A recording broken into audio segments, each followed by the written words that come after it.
Hello race fans, Peter MacKay here, welcoming you to the PorscheSport Carrera Cup, live from Montreal in Canada. We're here at Circuit Gilles Villeneuve, a street circuit here for the PorscheSport Carrera Cup. It's been an incredible season so far with absolutely mind-blowing racing all the way through the field.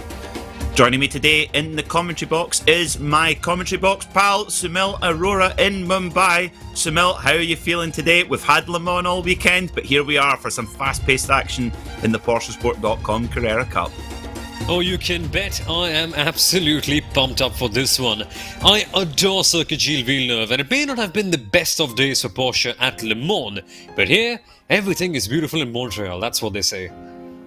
Absolutely. Well, I tell you what, it wasn't a good day for Porsche at Le Mans, but two Scottish winners, so I am on cloud 9 right now as well. Johnny Adam and Paul Di Resta, I bet they're on about cloud 29 right now as well after their victories. Anyway, so we're here in Canada, street racing, and of course, in the PorscheSport Carrera Cup, we have a very unique format, the heat racing format, with 10 cars going through to each from each heat and through to the main feature. So we have 10 minutes of solo qualifying, very important here around the tight circuit of Montreal. 2 heat races of 20 minutes each, and only 10 cars advancing from each of those. If you don't advance from your heat race, you have to go into the dreaded consolation race. So is it consolation race or cup of tea? You always want the cup of tea, that's for sure. Consolation race, 20 minutes, up to 40 cars with only 10 advancing, and that's always frantic. And then the feature race where all the big points are handed out. Speaking of big points, well, Maxim Ramstein, he has been the revelation of the season. The Dutchman racing for HM Engineering, one of the new leading lights in sim racing, leading the championship on 424 points, from Alexander Teeb, the world's fastest physiotherapist for Team Redline, on 402 points. And just look at the gap back to Dylan Burst in third place. It really has been the Ramstein and Teeb show. The last round went to Maxim Ramstein after just a very, very rare error from Alexander Teeb, giving him the race win. But who knows what will happen today at Montreal. In the team standings, well, HM Engineering in a commanding lead. Team Redline, well, Alexander Teeb doing a bit of a Marquez. That's all him on his own. So actually, Team Alexander Teeb, Team Redline, is in second place on 402 points. But Team Birkin, they're coming on strong as well. They're in third with 303 points. And of course, Soumil, here many of our viewers who enjoy Formula 1 racing will be familiar with this circuit. It always provides excellent racing. Particularly, I remember a race back in 2011 when a rampant Jenson Button came through the field to win in his McLaren. It seems like such a long time ago, but always good racing here at Montreal. Absolutely, always good racing, be it in a Formula 1 car or those old kart cars, or even in Porsche Carrera Cup car. You're bound to get some good action around here. And although it may be a street circuit, it isn't exactly the widest street circuit in the world, I mean, as they normally are. So sometimes passing becomes a little bit tricky, but otherwise these drivers, we know how aggressive they can be. And when they get going, they always make up for a very good race. Case in point, all of the races that we've had so far in this championship. Whenever you're bored after this race is done, just log on and watch any one of them. And trust me, you'll not get bored at all. Absolutely not, as we see our drivers out setting their qualifying times right now. And, well, surprise, surprise, Alexander Teeb and Maxim Ramstein sit atop the standings right now. Very impressive stuff indeed from those guys. We're looking at Justin Tipton right now in the number 2 machine with those bright pink wheels. I think we've voiced our opinion of those wheels enough, would you say, Soumil? We have spoken quite a fair bit about those pink wheels, but hey, we can't stop, can we? Whenever those wheels are on the picture, we always have to speak about them, and from the looks of things, they are doing Justin Tipton quite a bit of good. I mean, he's been putting in some decent performances so far. If it's because of the pink wheels, so be it. I'm gonna have those pink wheels as well if they give me a few extra tenths of a second. Absolutely, I think so. And the one thing about them is they are very commentator friendly. Yeah, so they're easy exactly to spot for us, which is always good. And actually, particularly in the last race, we were very glad of them at Interlagos when it was in the dark. That was a completely new challenge for the drivers, for you and I in the commentary box, and particularly for our producer Hugo, who had to use every last bit of his incredible talent bringing you these wonderful graphics and images. But lovely sunshine here at Circuit Gilles Villeneuve, and of course this incredible track. Fittingly, Gilles Villeneuve won the first ever GP here at Montreal in 1978. And of the 6 Grand Prix that Gilles Villeneuve won, 3 of them were on street tracks. So here is our grid then for... Oh, no.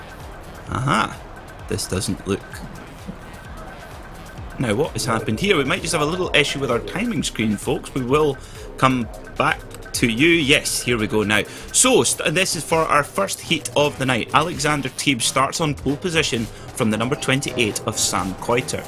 On row 2 will be Dylan Burst, our Hyundai Accent racer, in third place. 5th, Justin Tipton with those pink wheels. Watch for him. 7th on the grid will be Ryan Parkins, the King Hippo himself, with Jose Manuel Padin in 8th place. On row 5 will be Artem Grabau and Tobias Meisel. Row 6 will be Ivo Laubscher and Martin Spalek in the 906 machine. Row 7 will be Tristan Marks and Jacob Robotham. And Justin Wren, the Albertan, in the 912 machine will start in 15th. With Dane Baird in the Kairos competition, not Kairos, I was calling it Kairos, but apparently... I was calling it Kairos, but it's Kairos. In the number 36 Porsche. So great to see Dane Baird out here today. So the drivers now taking to the grid, popping up one by one onto the grid. We will be ready to go in just a very short moment.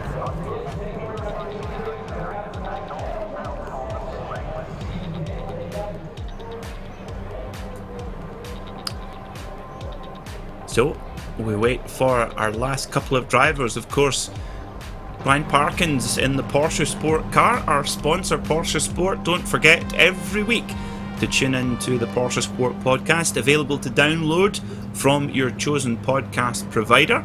We also did a special video preview for Le Mans, and I'm sure there will be a review as well after all the goings on. So it looks like all our drivers are ready to go, and the number 54 of Alexander Teeb of Team Redline on pole position in his natural habitat, Soumil. In his natural habitat, indeed, Alexander Teeb has been a force in this championship. But if you look behind, there are some big names that are racing in this one. Dylan Burst, of course, winning the first heat back in Interlagos the last time on. What can he do, Peter?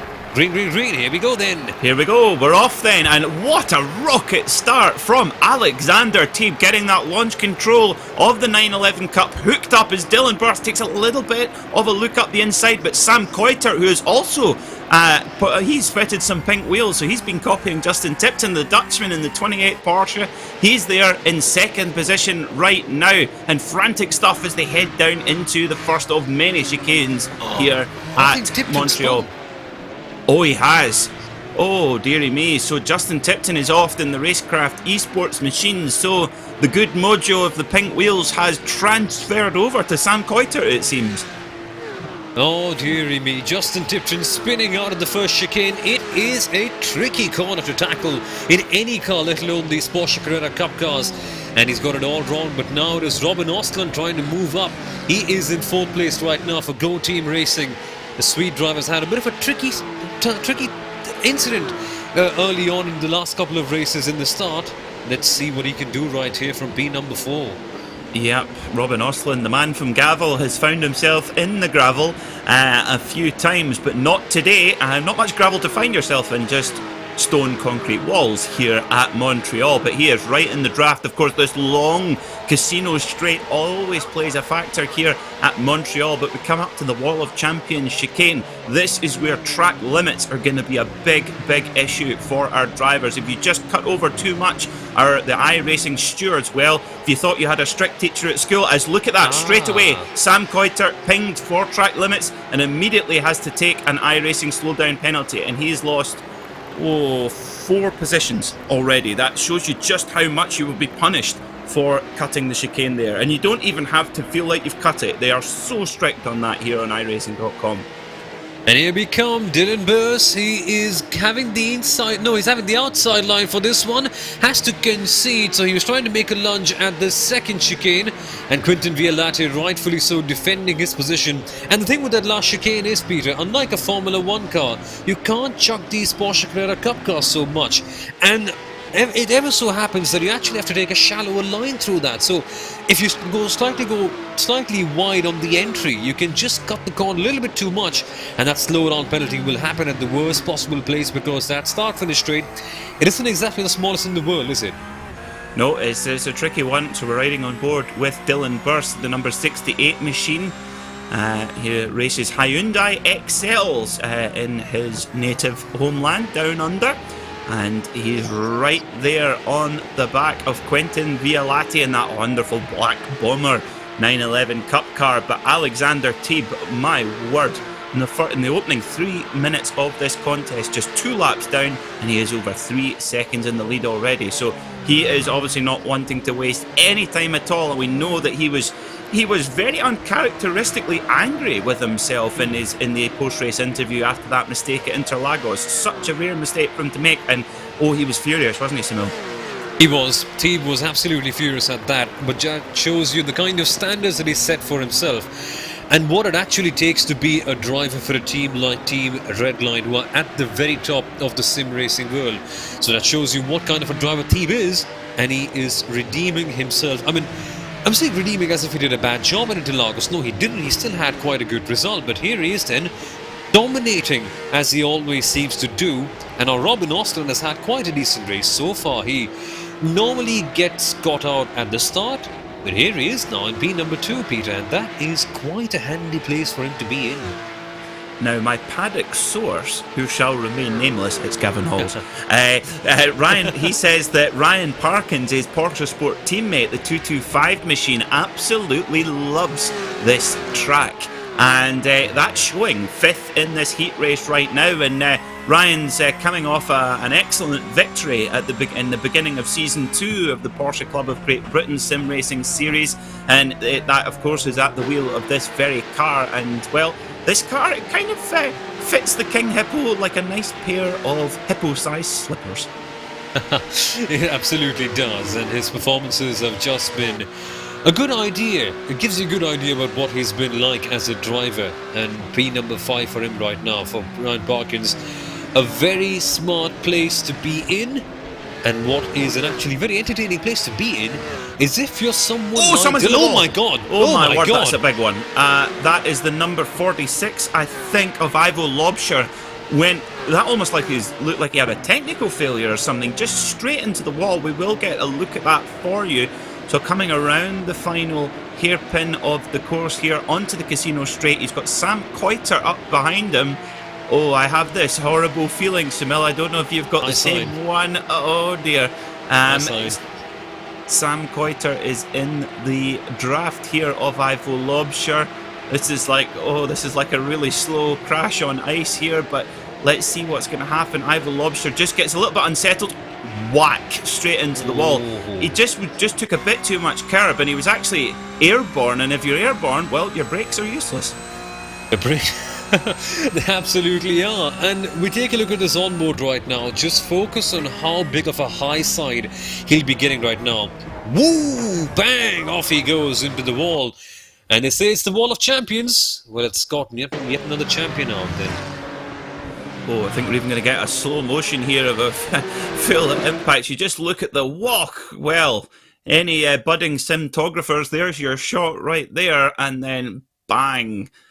Well, that is a big one for Ivo Lobsher, but luckily you do have an iRacing fast repair, so hopefully he'll be able to get that car back to pit lane, probably via a tow, and get that car repaired and back going again.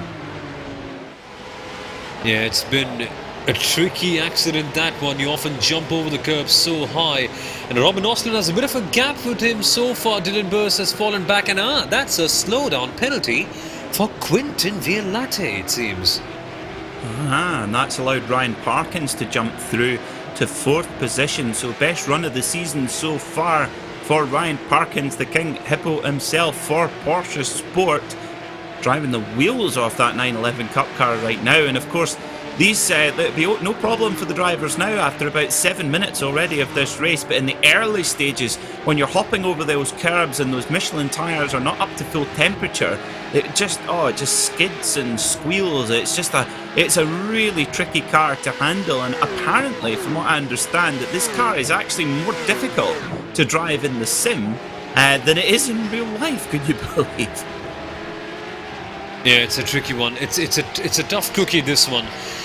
And if you're not exactly the best of driver, it becomes a properly hard one to manage. Well, I qualify for that one, that's for sure. That's why I commentate, Soumil, you see. Then you can always pretend that you know what you're talking about. So, anyway, we're riding on board with Sam Coiter, someone who absolutely does know what he's talking about, a karting champion and very quick in the single-seater here in sim racing. Currently running in 6th place, where he dropped back from 2nd after that slowdown penalty. Speaking of slowdown penalties, Quinton Violate in front, who also took one as well. And Sam Coiter taking a nice late entry there into the chicane and then back on the power. Of course, these rear-engine Porsches, you can really get in the power nice and early. Once you got the wheels straightened up, they've got great out-of-corner grip and traction. Yeah, they do. They absolutely do. And you just feel so good laying the power down, but it's not that easy, you know, because with these cars, they don't really have any traction control, so you've got to be very gentle with the throttle application, because if you don't, the rear wheels just say, bye-bye, I'm going for a toss, and off you go in a spin into the grass.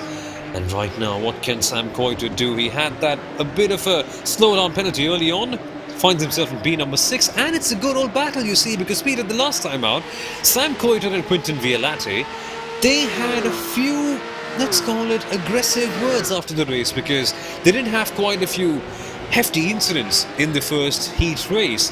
What can they do here? Can they keep it clean? Well, the thing is, at Interlagos, it really promotes those sort of bottleneck incidents, doesn't it? Those really tight, almost repeated hairpins. Almost, they're not hairpins, but they're very, very tight in their angle. But here at Montreal, slightly different approach to Interlagos, but I'm sure the rivalry will bubble over nonetheless. If it's got four wheels and an engine, that rivalry will be there for sure. That you can bet. That you can bet. Be it in Montreal or any other circuit in the world, that rivalry will keep on continuing. Is that Austin I see under pressure there? No, that's not Austin, I beg your pardon. That is actually Violate. Sorry about that. Yep, we're riding on board on top of the engine of Quentin Violate's Porsche 911, that wonderful 4-litre flat 6 musical instrument, race engine. It is just a wonderful piece of kit, this 911 Cup car in sim or real world form. I was at my local track Knockhill a couple of weeks ago watching the Carrera Cup guys, and I just stood at the side of the track with my jaw on the floor with Harry King, Josh Webster, Esme Hockey, etc. Just putting, of course, when it's your local track and you know it so well and you see the cars doing things that you just don't think is quite possible, it's just it's a joy to watch, and these are incredible race cars. They actually are. If you want some good sounds, give it a Porsche. You'll fit a good straight 6 engine into that, and the exhaust note will be absolutely brilliant. That's the only word I can think of right now. But now, Sam Coiter is the man who we are riding on board with. Notice the pink wheels. Justin Tipton had them. Coiter has them as well. And speaking of Justin Tipton, he is in P13, but Coiter gets close at the hairpin. I'm not sure if you can actually make a move over there, because the run out of the last chicane needs to be immaculate for that. And so Coiter can't. And the next place in mind will be the chicane. Oh, Osland under pressure. Yeah, Osland going defensive, going to the inside line. Dylan Burst on the outside line. That's and Dylan, wow. Oh boy. My apologies, folks. That nearly took my breath away. Just at the camera angle, it looked like they were side by side, and then Dylan Burst just looks to swipe past him. And wow, he makes the move stick. So obviously got a really good exit out of the hairpin and made the move go. But I don't think Robin Osland's going to accept that. And all this bickering between those two drivers of Burst and Osland. Look at this, Ryan Parkins, the King Hippo, just lingering his way up towards a provisional podium position, which of course would give a very good grid position for the crucial feature. And this has kind of been bubbling up throughout the season for Ryan Parkins. He's been quite unlucky in a couple of the rounds. I remember at Nürburgring particularly got taken out in the third corner by someone else's accident. So this is brilliant to see him showing his true pace. It actually is. Sometimes in a field as hectic as this one, you can often be caught out by the incidents that don't really involve you directly, so to say.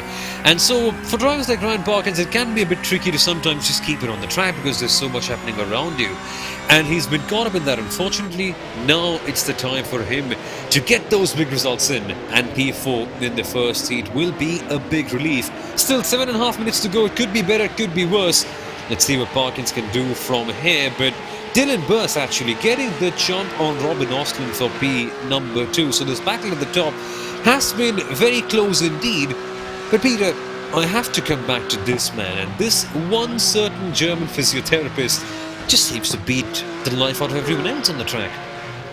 He really does, yeah. Apparently practices at least 3 hours a night when he gets home from a long day of curing people of their ailments, and that's what it requires to compete at the top level of any sporting activity, whether it be in the virtual world or the real world. And Alexander Taib, he is certainly a specialist in this particular car as well. It's a particular style of car, requires a particular approach, and usually you do find that in all forms of motorsport, that you do get drivers who do sort of specialise in certain cars, and Alexander Taib very much does in this 911 Cup car. Of course, races in the prestigious Porsche Tag Heuer Esports Super Cup, which is really the very finest sim races, and of course shrouded in controversy in the last couple of weeks, to say the least.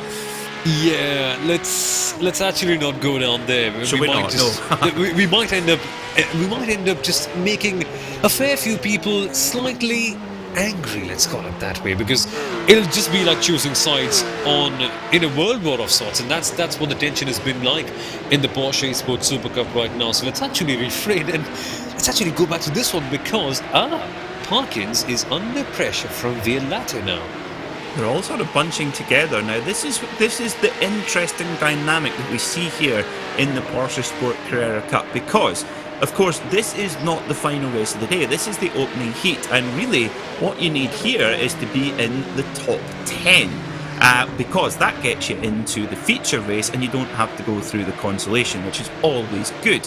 However, we've seen this on a number of occasions, haven't we, Soumil, where we've seen drivers in a very strong mid-top 10 position, easily making it through to the feature, and they get involved in a big battle, get put in the wall or into the gravel, and then drop out the top 10, and then they have to go through the Consolation. So how some drivers just send it anyway, and other drivers play this tactically. So this will be interesting to see what the body language is and the attitude of these drivers is throughout this last 5 minutes. For the bubble battle, which is always an interesting one, we've got Jose Manuel Padin in the 119 machine with Tristan Marks just 1.3 seconds behind in 10th. Now, there's still a couple of seconds back to Dane Baird in 11th, who's the next guy on the bubble, but it just takes the ever so slightest mistake, especially here at Montreal, for Dane Baird in that Kairos competition car to be right on the bubble again.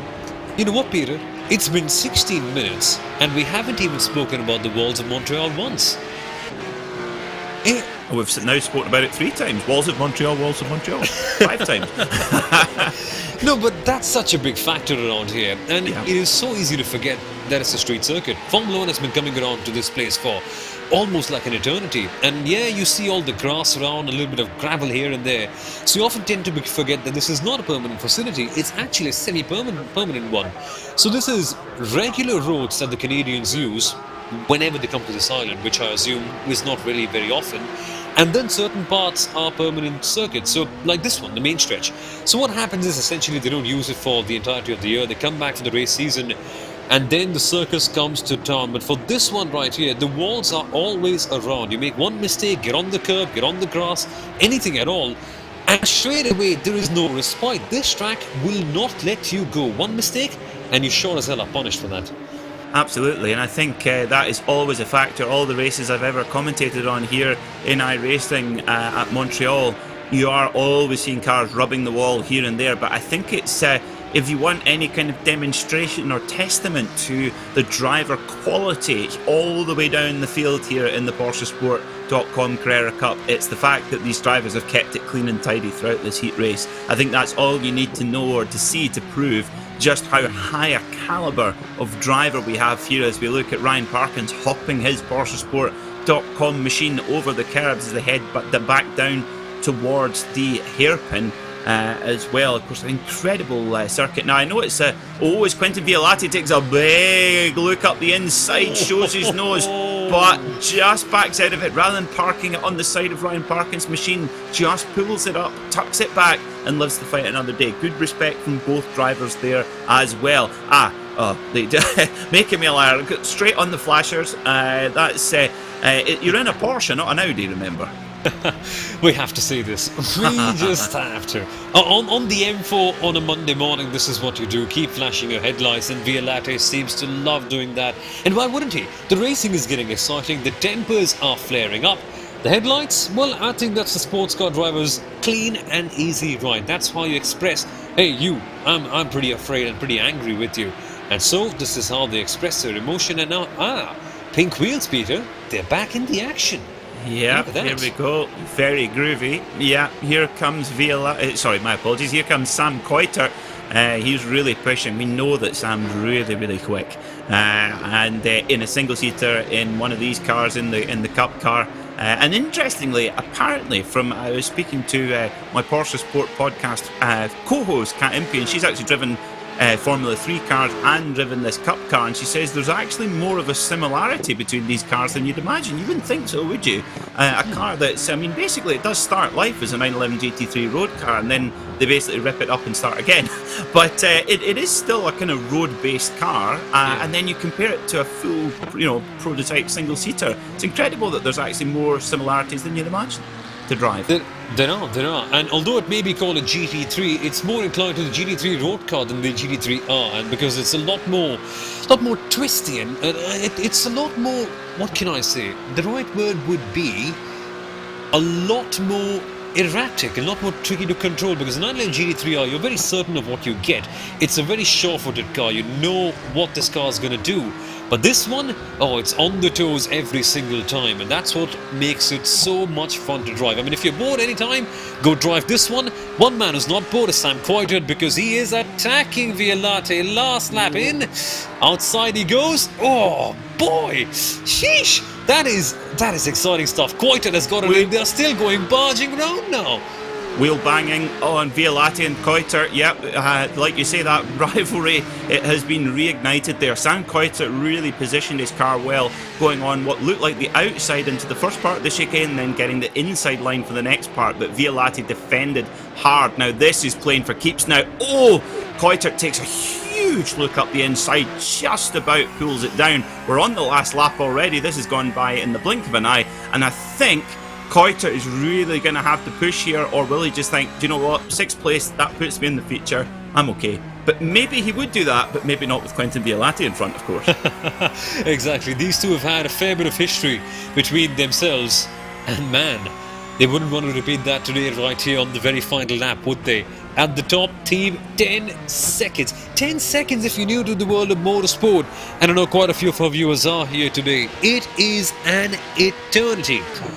The more I say about this man, the more I watch him, the more I get impressed. Team runs on the final corner, Peter. Here he comes. Yep, here he goes then. Winner by over 10 seconds, as you say, of heat number 1, Alexander Teeb, second in the championship. He'll be looking to go one better today here at Montreal. He gets a perfect spot for the feature. Robin Osland there coming through in 3rd place with Dylan Burse in 2nd there. Good drive from him, and Ryan Parkins gets 4th place, his best run of the season so far. Brilliant stuff from the 225 Porsche Sport driver, with Quentin Violate just scoring that psychological blow to Sam Coitert there, but they will grid up right next to each other in the feature race. Now this is the bubble battle. Justin Tipton, he's 10th, so he needs to hold it through here. No chance for a slowdown penalty. He pulls over, but he doesn't have to. So now, oh my goodness me, I don't believe it.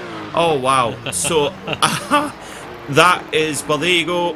Tristan Marks takes a spot in the feature race at the very last breath there.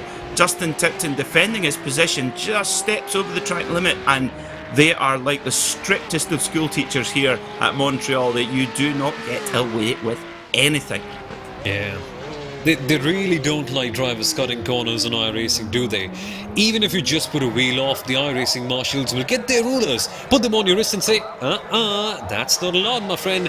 And so you get a big slowdown penalty. So then, results are here, and Teeb dominates. Absolutely. Like you say, you don't need a watch to measure that. You need a calendar. Dylan Burse, 10.5 seconds behind, but also with a comfortable gap of his own back to Robin Osland in 3rd place. Ryan Parkins, a brilliant drive from him in 4th, followed by Quentin Violate and Sam Coitert. Watch for that battle to reignite in the feature race. Artem Grabau, great drive from him in the 43 Wild Animals machine with Tobias Meisel, Jose Manuel Padin and Tristan Marks. They are your top 10 who go through to the feature. Those who didn't get through were Justin Tipton with that horrible slowdown penalty on the very last corner, Martin Spalek. Dane Baird drops back a couple of spots after being on the bubble battle, with Jacob Robotham and Dustin Rem not making it through either, but they will get another go in the Consolation. So let's see how they grid up for heat number 2 then. Maxim Ramstein, the championship leader, starts on pole position from Pascal Costa, with Espen Erlandson and Kieran Harrison starting on row number 2. Hugo Gallo and Alan Powell start from row 3, with Kirill Kolobuksov and Thomas Guldelen in row 4. Row 5 will be Gavin Halls, the Vampire, in 9th alongside Lewis Ward, with Clement Andrio and Martin Donati in row 6, followed by Karsten van Eyck, Joshua Escalina, Hendrik Lichtenhagen and Mark Jones in 16th place. All our drivers are looking like they are ready to go, and we will have the green flag in just a very short moment. We'll wait for the revs to rise up and open up all that near 500 horsepower from these beautiful flat 6 4-litre engines. There's Maxim Ramstein patiently waiting for the start of the race on the grid in the 729 Logitech HM Engineering. But watch for his teammate Kieran Harrison. He's very, very quick in a touring car, Audi TCR machine, and very quick in one of these 911 Cup cars as well. Looks like we're just waiting for 1 or 2 more cars and we'll be good to go here for heat number 2 of the PorscheSport Carrera Cup. Revs are up, we wait for the green light, and we are green here at Montreal. And a little bit bogged down off the line from Maxim Ramstein. He's really going to have to defend hard here, but he does. The 801 car going a little bit wide there, just allowing Maxim Ramstein that little bit of, we've got, Gavin Halls has spun, Lewis Ward has spun, and dearie me, not a good start for the Vampire. He's got a lot of work to do now to get into that feature. As we see Kieran Harrison in the number 9 machine trying to go hard there, and we've got a car with a slowdown penalty there as well. But Espen Erlandsen in the Team Bergen machine looks like he's moved up into second position, Soumil. Oh, he has. He's capitalised on this big opportunity and he's made his way up the order. But what a dramatic start that was. For a second we thought Maxim Ramstein didn't exactly have the position, but here he is then leading from the top with Kieran Harrison in third. Now a battle in the bubble. Clement Andriot is in P number 9. That would be Costa that he's fighting, wouldn't it? Yeah, our P2 runner, I was thinking that's a new number. 801 of Costa started P2, got a slowdown penalty there and dropped back onto the bubble. That is not where you want to be, because it's so fierce to get track position here. It is, and they're going side by side. Oh, look at that, at the hairpin, just going door to door. This is what I love about Montreal. It may be a street circuit, but it is wide. The 911 has the inside line, so Karsten van Eyck has the edge. What can he do? He has the shallow line too, so it is playing out in his favour. And now Clement Andriot has to settle. Oh no, dearie me, getting a bit of a top side on those curbs. But still, Karsten van Eyck maintains the position. Tell you what, those cast cars, they are some of the best looking cars in the field. They remind me of the old Castrol liveries, that green and red. Look really, really nice. And tell you what, it's working here as it looks up the inside here. Does the number 37 of Andriot, but Karsten van Eyck shuts the door there coming out of the Senna chicane. But surprise, surprise, Maxim Ramstein leads by over 2 seconds already. Dearie me, Karsten van Eyck is off. He cuts over the grass. Now that is just shades of Sebastian Vettel, isn't it? It is, but there's no Jensen Button to capitalise on the last lap, is there? Because Andriot is there or thereabouts. He's going to the outside line. It's a god-awful corner, this one. The flow just gets killed off. And oh my goodness me, that car snapped and he's under pressure from Lichtenhagen now. Yeah, that pressure from Lichtenhagen is what induced that scary moment, shall we say. Just gave a big old nudge to the rear, and of course these cars, they do not need much encouragement for the rear, and they get very, very loose very, very quickly as well. Now Gavin Halls, he's managed to recover to 13th place, so watch for the 38 car, Gavin Halls, the Vampire. Watch for him. He'll be desperately trying to get his place automatically in the feature. He will not want to go through the bun fight that is the Consolation race. Yeah, absolutely. The Consolation race can just be so hard to navigate with 40 cars competing against each other. And while we see Espen Erlandsen trying to fend off one certain Kieran Harrison, I'm afraid I've got a bit of bad news from Martin Donati. He's got a drive-through penalty for that first lap incident for causing a collision. Donati right now sits in P number 16, as you can see on the bottom corner of your timing screen. And he's going to be plummeting down all the way through. And that kind of wrecks your race early on, doesn't it? Because Montreal isn't exactly known to be the most friendly of tracks for overtaking. And at certain cases like Interlagos, even if you get a drive-through penalty, you can salvage a little bit, if anything. Not so much here, though. No, absolutely not. No, and the field is so deep with fantastic talent as well. Speaking of, look at this, Espen Erlandson and Kieran Harrison. And Kieran Harrison looking very, very racy indeed. We see Kieran, as I say, fighting at the very top of some of the highest standard touring car series here on the iRacing.com service. And well, he's applying that to the Porsche Carrera Cup car here, putting real pressure on Espen Erlandson.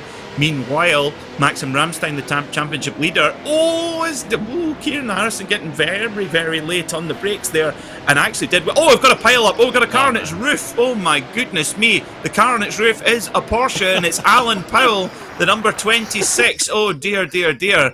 That is not good. Let's see what happened there. Oh, I think, is this another wild animal incident? I think it might be the 555 of... Oh, he's about to get smoked, I think, by the 555 Porsche of Kolobuksov. Let's have a look. Kolobuksov sticks it up the inside, just a little bit of a tap, and then Wolf, JCB job. Oh, dear me. Yikes, he just looks like a turtle flipped over. And man, that is a sorrow, yet a slightly funny side in the end, but no, you don't really expect that. Deft touch resulting in major contact. And now, of course, we're taking a look at the replay with Pascal Costa. He's been a new entrant in the championship, and he's been making his mark, making his presence felt immediately for the 801 Impulse Racing team. Here we come, look at it from his perspective. Gets flipped over. Flipping Porsche. Nice. How do I take evasive action? Simple, go to the grass. That's good to see that he's not running any illegal Venturi tunnels underneath. Nice flat floor there. That's good to stick to the regulations. Sorry, that's a terrible joke. As we see, now we have an HM Engineering 1-2 at the front of the field. Maxim Ramstein leads by 4 seconds from his teammate Kieran Harrison. Now we've got a lot of corner cutting going over here. There's bound to be a couple of cars getting a slowdown penalty there, and I think Kolobuksov is serving one right now in the 555 machine. And after all that carry on, Gavin Halls, the Vampire, is now up into the bubble in that critical 10th place. So good recovery from the number 38 PorscheSport man. Now we're looking at the 23 car of Gallo, who has a lot of attention from Pascal Costa in the 801 machine as they head into the wall of champ. Whoa! Kolobuksov going into pit lane to obviously get some of that damage repaired, because he's that's actually a drive-through. That's actually a drive-through. My apologies.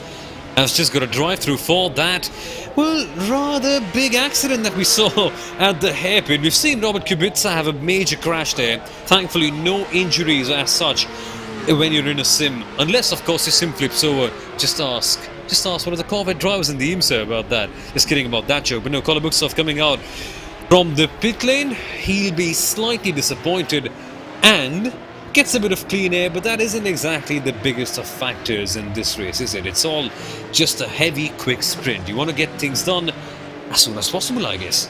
Well, he's still in 13th place, so this is far from over. This has been a much more spicy heat race than heat race number 1. That was very polite and socially distanced, wasn't it? But heat 2, this has not been like that. And I think it's hard to argue with a drive-through penalty when you put somebody on the roof.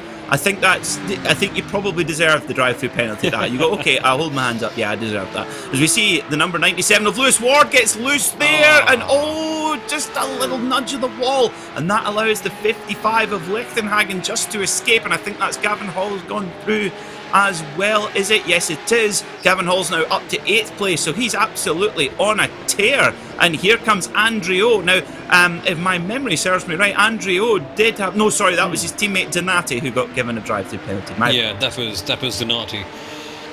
And so, on the bubble is Lewis Ward. He is being chased down. Man, Ward and Andrio, they are side by side. Ward has the outside line. It isn't exactly the preferable one for Maniti Racing. Andrio has to settle back. So, Lewis Ward, after that slightly leery moment at the third chicane, if I'm not mistaken, gets P9 for himself. But it isn't done yet because Andrio is on his tail.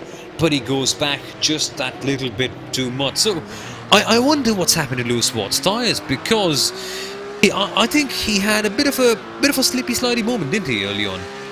Yeah, maybe, but it's interesting that he's put Andriot back there, and Clement Andriot in the 37 cast car, which we're looking back at now, he has got a lot of damage, as you can see, to the front of that car, and at the moment he has got a lot of damage and he is on the bubble. He is in 10th place. If he drops to 11th, he does not get an automatic entry to the future race, and he has to go through the dreaded consolation race. And like we say, cup of tea or consolation race, I choose cup of tea every day of the week.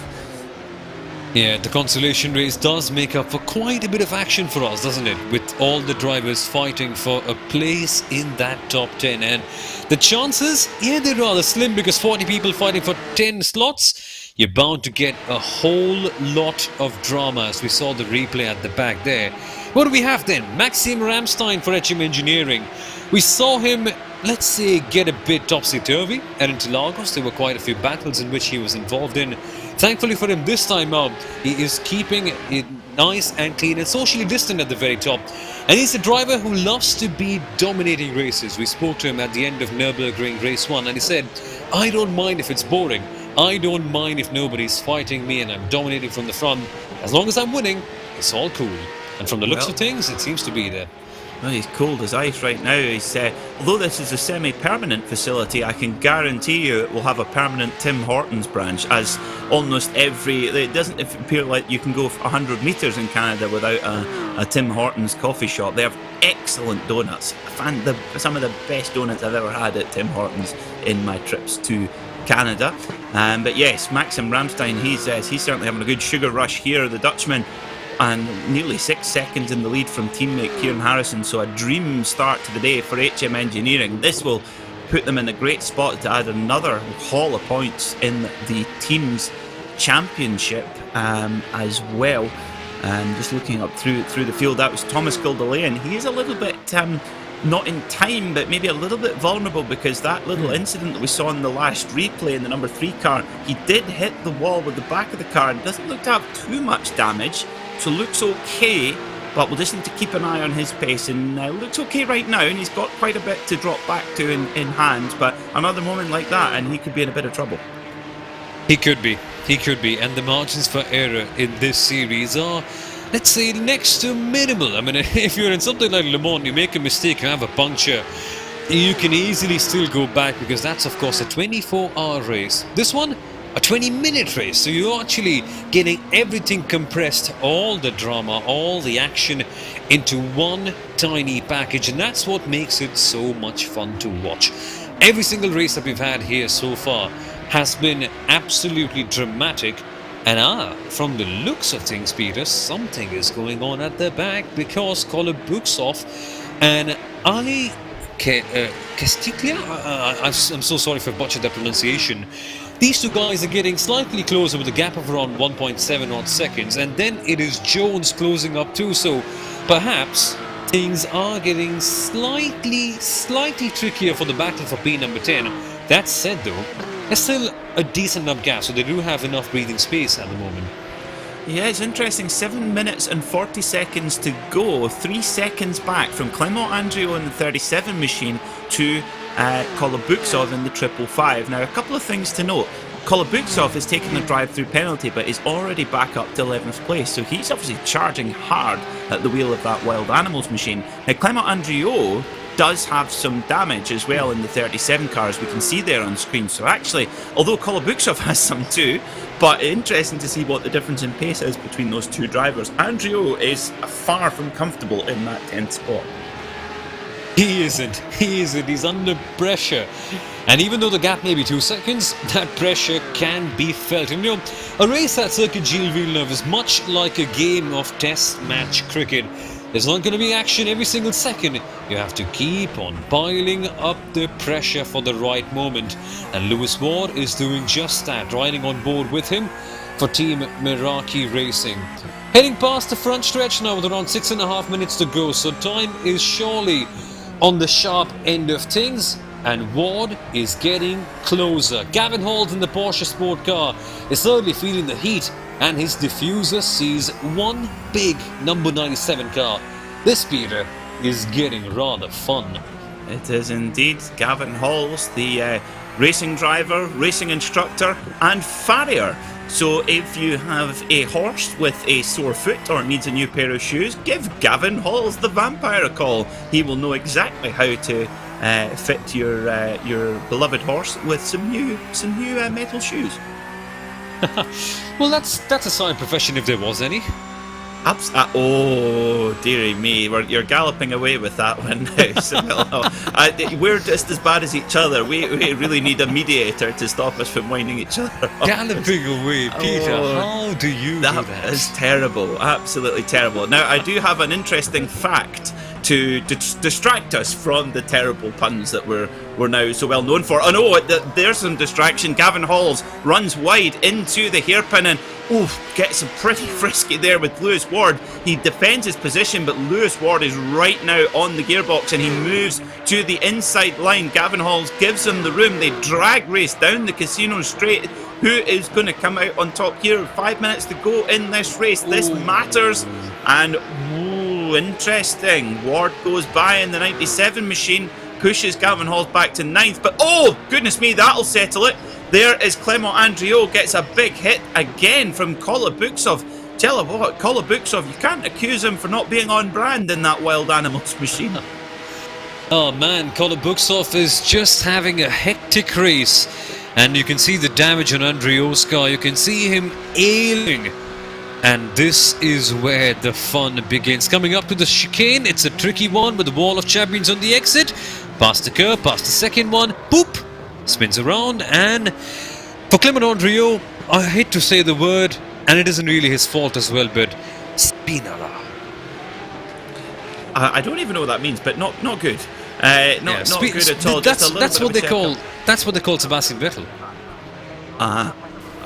Okay.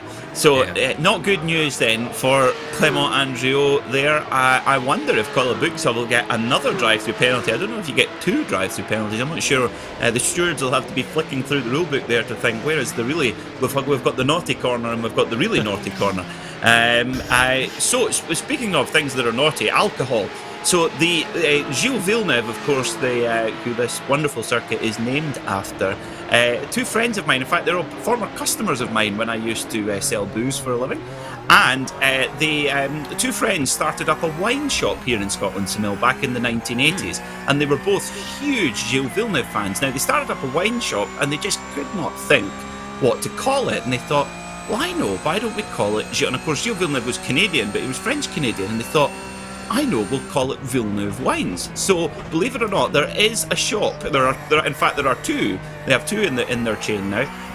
2 wine shops here in Scotland which are called Villeneuve Wines, and they are named after the late great Gilles Villeneuve. So he has a racetrack and 2 wine shops in Scotland named after him.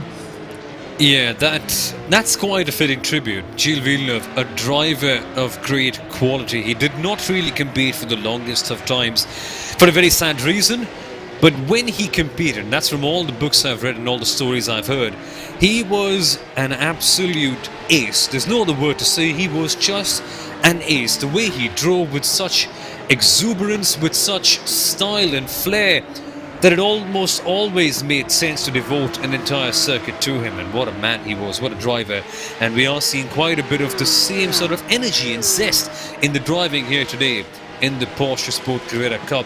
Sometimes people go over the line, sometimes we've seen that sort of emotion and excitement tip over, but the other times the racing has been superb. And now for Clement Andriot, nursing not only a damaged front end and a rear end as well now, what can he do in this battle for P11? Can he critically, with 2 minutes to go, get back up into P10? He's getting awfully close, isn't he?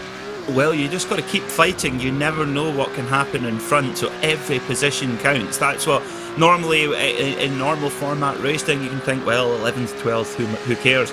But in this particular format, every single spot matters, because you've got another opportunity to keep going and keep your night going and keep fighting. That's why we love the PorscheSport Carrera Cup here, run by Simpower, a brilliant league who's been an absolute joy to commentate on as well. I know you'll agree. Soumil, Yeah. I'm volunteering that for you because I know you'll agree. As we see, Clement Andriot sticks it up the inside, but can he make the move stick? It's going to be tricky too. Goes around the outside now, using all the room and more. I tell you what, there's something that's just occurred to me, Soumil. That reminds me of the Hammerhead on the Top Gear test track for some reason. I don't know why. It does. It does. It actually does. It's a very similar corner, and just navigating it in itself is so hard. You have to get the right speed judged in. And look at this. Jones, Andriot, and Ali Keskiklia. I hope I've got that right this time out finally. Past the second chicane. It is a tricky one. It's a long exit with a very bottleneckish middle part of it. Jones is actually falling back a little bit, and now Andriot. Oof, dearie me, he's under pressure. Only 40 odd seconds to go, Peter, so time is not on their side. But either way, from the looks of things, all three of them are going in the consolation race. But if there's any silver lining, they actually get a good position. Lunge being made! Round the outside as well, Clement Andriot, I think he's maybe serving a slowdown penalty there. Yeah. It looks to be going very gingerly indeed. And there is his teammate Donati, who's had to serve a drive-through penalty early on for causing an incident. They're getting very spicy now as well with the number 77 of Jones. And I tell you what, that is a very groovy paint scheme on that 77 machine. That is very Austin Powers approved. And he's he's going to have a look up the inside there. No, does not have a go. But I tell you what, it's just so fierce, the battle up and down the field. And we go on to the final lap, our last circuit here for the second heat race of the evening. Oh yes, absolutely. Cue up the white flags. The battles are about to be rather explosive. Jones is now in P number 13. Is that Donati? That is actually Donati chasing him back. Donati also had a drive-through penalty, mind you, so he's also faced a fair share of problems in his race. And now, just to make things a little bit more fun, let us see what he can do on Jones right now. And also, Peter, actually a bit of news coming in from the race too. It's that we're only going to have 11 cars for the consolation. So critically, only one car misses out. So grid positions are going to be even more crucial because now, I'll actually speak about that later. Maxime Ramstein wins in Montreal. Goody me, wrong timing. Tell you what, he's so quick, we can't keep up with him, Soumil. Exactly. He caught me off guard there as well. And Kieran Harrison, his teammate, not far behind at all there in second place with Espen Erlendsson. Brilliant drive from the Team Barkin driver to take the last spot on the podium. Speaking of last spots, looks like Gavin Halls is going to edge in. Now, Kolobuksov is in 10th, but he might get a penalty for that earlier incident as well after his drive-through penalty. So this could matter to get through to the feature race and get a good grid spot for the good feature race, as we see the number 37 of Andriot go to the defensive inside line. The 83 of Ali Kaskaila goes to the outside, and it's a complete pile up there. Oh dearie me, he goes over to serve the slowdown penalty, and after all that, Donati gets through in the number 17, so he just slipped through like a slippery eel into 11th place, and you never know, he might just get an automatic place into the feature, because I'm not sure if Kolobuksov's place is going to stand after that later contact. So let's see, sorry Soumil, let's see how our drivers finished then in this race. Maxim Ramstein winning by 9.5 seconds from Kieran Harrison, with Espen Erlendsson in third. Pascal Costa was fourth, with Hugo Gallo in fifth. Thomas Gildalion holds on to 6th place after a little bit of a scare, a little bit of a flirtation with one of Montreal's walls. Hendrik Lichtenhagen finished 7th, Lewis Ward was 8th, Gavin Halls, the Vampire, sneaks into the feature race in 9th spot, and Kirill Kolobuksov finishes 10th on the road in the 555 Wild Animals JCB, Porsche. The Martin Donati finishes in 11th place. Mark Jones was 12th. Joshua Ali Kaskaila was 13th. Clement Andriot 14th. Carsten van Eyck 15th. And Alan Powell 16th. So here's our consolation race, as you said, Soumil. 11 cars, 10 go through. You do not want to be that 11th car. Justin Tipton starts on pole position with Martin Donati in second. Martin Spalek will start in third with Mark Jones in fourth. On the third row will be Dane Baird and Joshua Al-Kaskaila. Row 4 will be Jacob Robotham and Clement Andriot. Row 5 will be Ivo Laubscher and Carsten van Eyck. In row 6 will be Justin Rem and Alan Powell. So we have 12 cars for our Consolation race, and I tell you what, because these grid positions matter, even if it's likely that these drivers, obviously 10 out of 12 of them will go through to the feature, it will decide grid spots, so this does matter, Soumil. Yeah, it really does matter, because even though it's only 11 cars, a slightly smaller grid, one person will just be having the biggest of heartaches at the end of this one. They say foremost, it's called the fear of missing out. 11 cars, 10 go through. Let's not focus on the one who misses, let's focus on the one who capitalizes on this one. Here we go then. The Consolation race, Peter, at Montreal. Yep, we're about to get going. Justin Tipton on Mr. Pink Wheels, about to take the launch. Yep, here we go then. Green, green, green. Circuit Gilles Villeneuve, and it's an excellent launch from Justin Tipton. A not so excellent launch. Ivo Laubscher finds himself in the wall instantly, and look at Dane Baird there in the 36 Kairos competition. Porsche goes round the outside of the Senna chicane and just toughing it out there in 4th position. We know that Dane's a really good racer. He loves his rallycross, fast and furious action there where you've got to get your elbows out, and he's not going to be shy of going for some big moves as well. But what a disaster for Ivo Laubscher. What happened there? Oh my goodness me, I just saw a spinning pink car in the background and I thought, oh, that doesn't spell well. You know what doesn't spell well? Another car in the grass. Oh dearie me, what's going on here? That is Martin Spalek. Yeah, that's Spalek. Now in the 906 car. That is bizarre indeed, Peter. Yeah, Martin Spalek just went really, really deep onto the brakes and had to just sort of run on. He has kept out of the barrier. We've got more spinners. Oh, we've got loads off. Oh my goodness me, we've got Mark Jones in the 77. He's off. And we've got two other. We've got one of the WIP cars, the 911 machine of Carsten Van Eyck, so the whoops.com entry. So let's have a look then. And oh, a big old punt there. And wow, that's a, dearie me, that's another plough job there. And well, this is a little bit of a battle of attrition here, Soumil, it seems. Now, normally when you crash in a case like this, you often end up throwing something at your wheel or your screen or just breaking some furniture. But you can't do that because there's still a slot. Now we see Rowbotham being tipped around very gently, and he does a pirouette. Another one off. And exactly. I think sorry, Sue, do you think they've said to each other before this race going, right, we're all getting through anyway, so let's have a good old punch up? Exactly, that's exactly what I was getting to. Everyone goes through, so instead of breaking any furniture or breaking any screens, might as well just spin around, have a good time, get your car back at the right place, and no. Laubscher got actually really unlucky there. He just got swiped. There was nothing really he could have done. He went for a gap and just got a little bit of contact there with the 83 machine of Joshua Ali Kaskaila.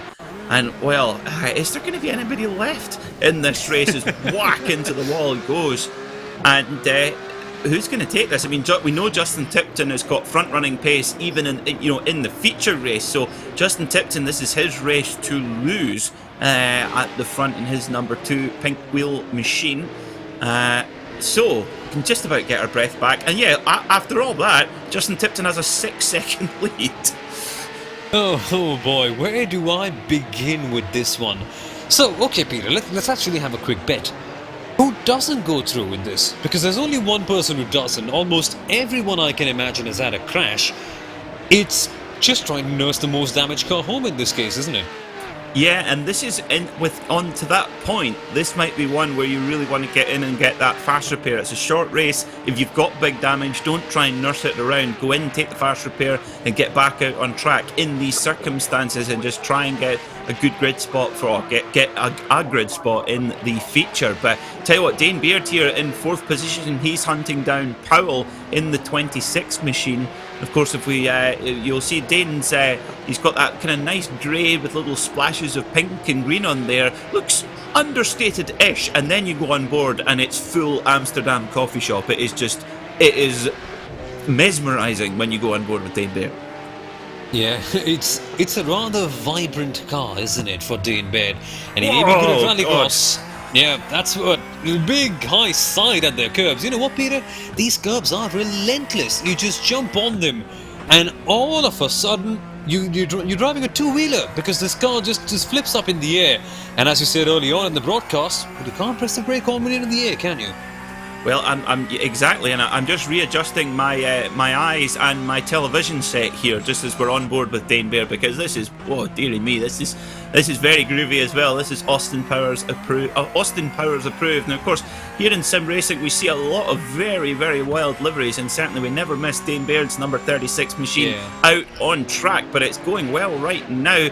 Interestingly, Dane, not a fan of the update. Of course, iRacing had their big quarterly update last week, and that does often change the behaviour of the cars, and some drivers like them, some drivers don't.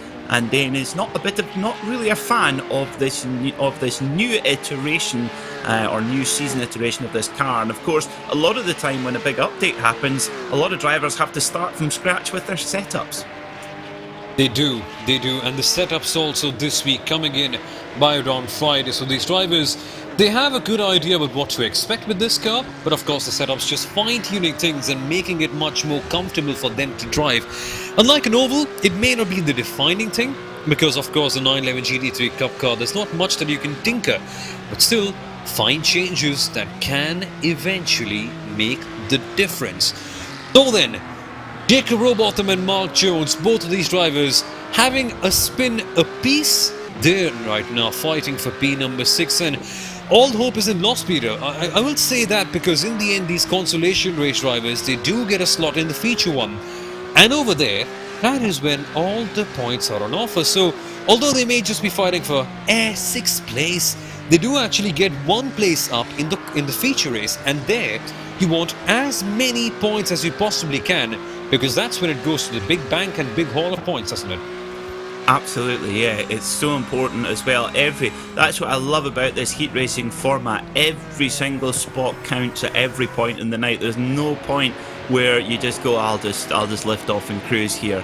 It's so fast paced and really, really brilliant to watch. The only exception to that is in the early heats. If you're well into the top 10 and you know there's no point in really risking too much, then you might think, okay, I'll just take my spot in the feature, thank you very much. But most of the time it is really fast and furious. Speaking of, Justin Tipton, well, 9.5 seconds ahead of Martin Donati in the 17 cast machine, and Donati is no slouch, but Tipton, well, he will start, looks like he will start from 11th place on the grid for the feature if things end as they are, and well, I watch him to come through the pack when we go for the feature, the 30-minute race.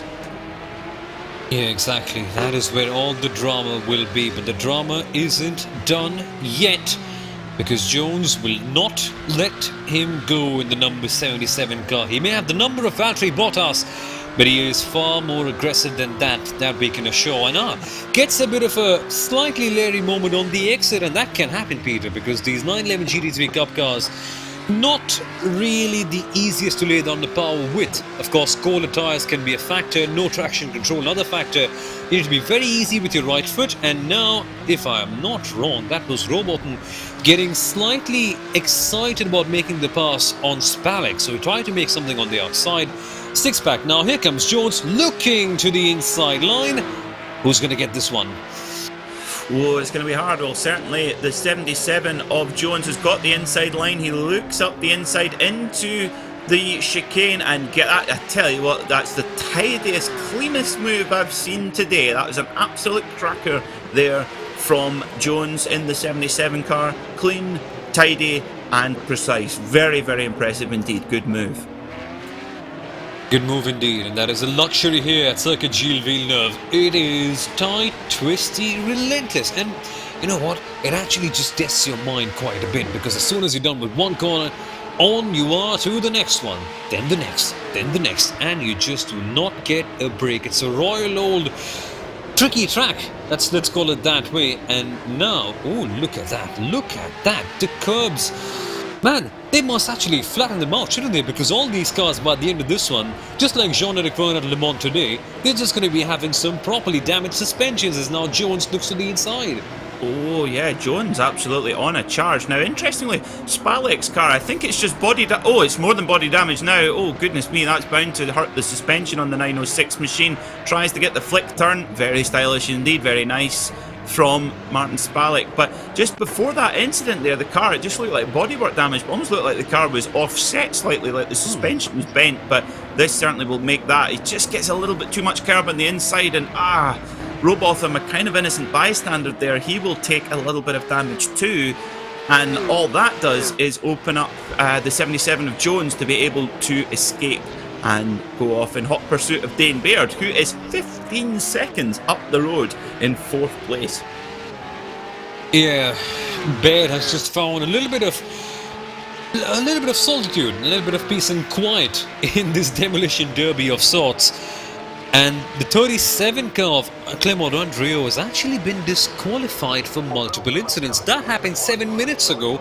And I wasn't able to check the YouTube chat till then, so I didn't really find that out. But no, so that's game over for Clement Andrieux. Will that mean he doesn't go ahead to the feature race though? That's a little bit of a grey area in my opinion. Does he or does he not? I'm slightly confused in this case. I think if you're disqualified from the Consolation, I think that's you out the feature. You have to finish in the top 10 of the Consolation to get that spot in the feature. So interesting, you know, we've seen the stewards of the PorscheSport Carrera Cup really, to be honest, being firm but fair throughout the series, very consistent, no bias, nothing like that, and handing out penalties where penalties are due. And it's really important to ensure that drivers will be punished if they cause incidents, because it's so damaging to other drivers if you're taken out, you know, in this format. So what that means is if you're in the top 11 as it stands on the road right now, you will be, including Laubscher in the 46 car, who's 6 laps down, will find himself in the last spot on the grid in the feature. So who would have thought you could be 6 laps down in the leader and still get your spot in the feature? Exactly. It's been that sort of a race. That's the only thing I can say. It has just been that sort of a race. I know Montreal and Circuit Gilles Villeneuve is known for its groundhogs, and that's quite a symbolic thing. It's been Groundhog Day for all of these drivers. Slightly tricky, slightly eventful. That's an understatement of the day, I agree, but still, some of them still go through, and this one, that would be a battle for P number 2, because it is one Martin Donati under pressure from Powell. And now Powell in that beautiful blue car, getting ever so close. I'm not sure if he was involved in an incident early on, but here he is then trying to make a mark. Do I see a few tropical trees in the back in Montreal of all places? They may be artificial, possibly, yes. They look very nice nonetheless. And of course, laser scan, whatever they are, they've been laser scanned in minute detail by the iRacing.com software developers. And I tell you what, if I can imagine for iRacing.com, of course, they've constantly developed this simulator since 2008, since it initially came out. And of course, there was lots of development of other titles which kind of formed the basis before that. But I mean, this year, I mean, you look at all the content they've produced for this simulator, and I use the word simulator rather than game quite deliberately because it is another level entirely here on iRacing. The circuits are so accurate, the cars are so accurate, and we've had a new prototype P2 car, the Dallara. We've had the new Corvette, which it just makes me very excited indeed. And we've got Hockenheim on the way as well, and hopefully we'll have Long Beach soon as well. Now, I can't imagine the endless hours of work required as we see Karsten van Eyck limping his 911 machine around in 7th spot, but normally that would spell the end of his day. But in this particular race, he can just come in, get a repair, and he'll be fine. He'll still get into the feature. He just has to see the checkered flag, and his tyres may have big craters on them. Doesn't matter, he's still going through. Now, the entertainment comes from the form of Donati and Alan Powell. And Alan Powell is closing up just ever so closer. And the thing with him is, he is actually getting closer to Donati, but he's actually sustaining the pressure quite well too. So Donati knows what it's like to defend in this car. He's been driving around quite a bit in this series from the very beginning. And although, yeah, he's had a drive-through penalty in the first heat race, if I'm not mistaken, he still is just keeping it clean. And here, that has to be the most important thing. But funnily enough, Peter, Justin Tipton, he must be thinking, where have I been caught up in? I just don't belong in this race at all, because a 16-second gap already. That just reminds me of Lewis Hamilton ever since 2017 has rolled around the corner. Yeah, it's interesting. I mean, for Justin Tipton, this is actually this could actually give him an ever so slight edge, actually, in these quite unique circumstances. This has certainly been a standout round here in the PorscheSport.com Carrera Cup. Interesting, you know, Justin Tipton, he, like you say, he's absolutely, I think this might well be his first Consolation race of the season. I need to check that, but this actually will allow him to really be in his rhythm, and of course he'll go straight into the feature right up to speed, whereas the rest of the drivers, they've gone off and had a cup of tea, which of course is very relaxing indeed, of course, or a cup of coffee or beer or whatever you wish, but they will sort of have to kind of get themselves psyched up again and get going again in race conditions, whereas Tipton, he will just, you know, step onto the grid and get going, and that could just give him a little bit of an edge to get through the pack, but he will start from 11th, and that will be a busy opening couple of laps for Tipton. It will be. It's a good position to be in, because then you know the track conditions, you know exactly what the surface is like, what the air temperatures are, because of course they keep on evolving and they keep on being inherited into the next one. But still, 11th, you're right, in the meat of that sandwich. And look at this, Powell is getting angry, flashing his headlights and telling you, Mr. Donati, you should not have done that. And what essentially happened was, Brendan Hartley and Lance Stroll 2018 Canadian Grand Prix almost being squeezed in the wall. Powell right there, but just backing off at the right time. 4 minutes to go, Peter. Expect to see some acrimony here. Yeah, Alan Powell flashing his lights going, grrr, this is what I do every day on the motorway in my BMW, grrr, I think I can get another inch closer. That's very much a stereotype, I'm very sorry. As you see, all the BMW owners have now switched off. Apologies. The 26 of Powell putting some big pressure on to Donati, and of course that is something we see in all forms of, well, any form of racing where there are headlights. Drivers will use them to acknowledge a driver, to try to distract them, or to express their displeasure. Simply put, yeah, I quite like the idea. I quite like the idea of having headlights in sports cars. It just allows the drivers to express their displeasure and express their emotions in a very good way. I mean, say for instance, at the checkered flag of a race, case in point, Le Mans here today, if you win, flash your headlights. If you're angry, flash your headlights. Donati's off. Donati's just gone across the grass there and almost took out Powell going the other way through, but Powell moves through to second place. Now, of course, that will have an effect. That will move up one spot higher for the feature race. It's really important that Donati just goes in that little bit hot, skips over the grass, over the curbs. No harm, didn't hit the wall, of course. That certainly is one upside, but drops back to third spot. But good thing is, still makes it in the feature race. And news here. There is some news coming in.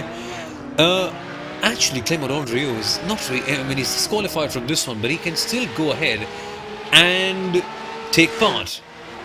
Because iRacing allows you to do that. Even if you're disqualified, iRacing still allows you to go ahead and take part in the feature race. So, nobody loses, essentially.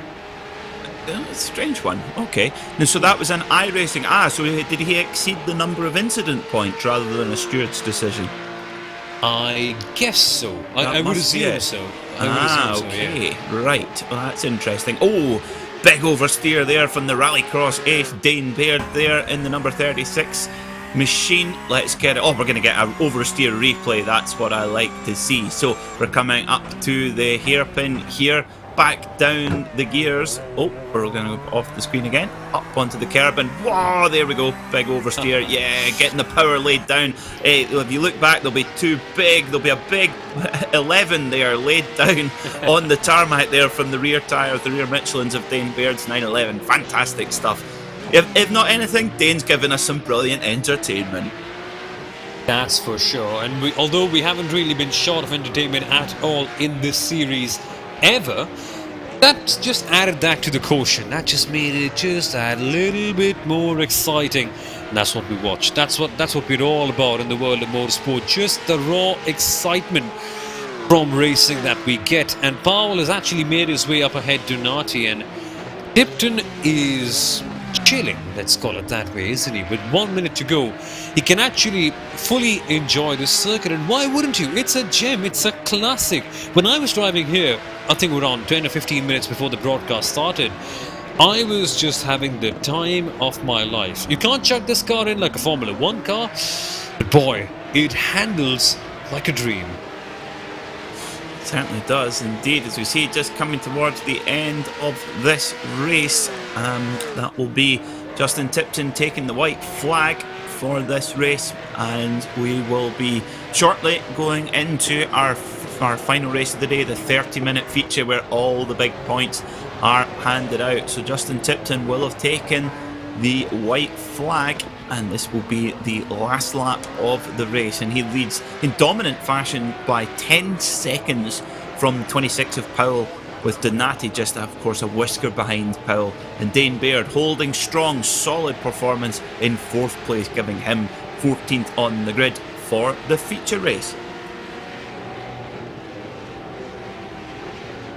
Yes, indeed. Lots to come in the feature race. This may have been this race may have seen a lot of drama in the early stages, and it may have calmed down later on.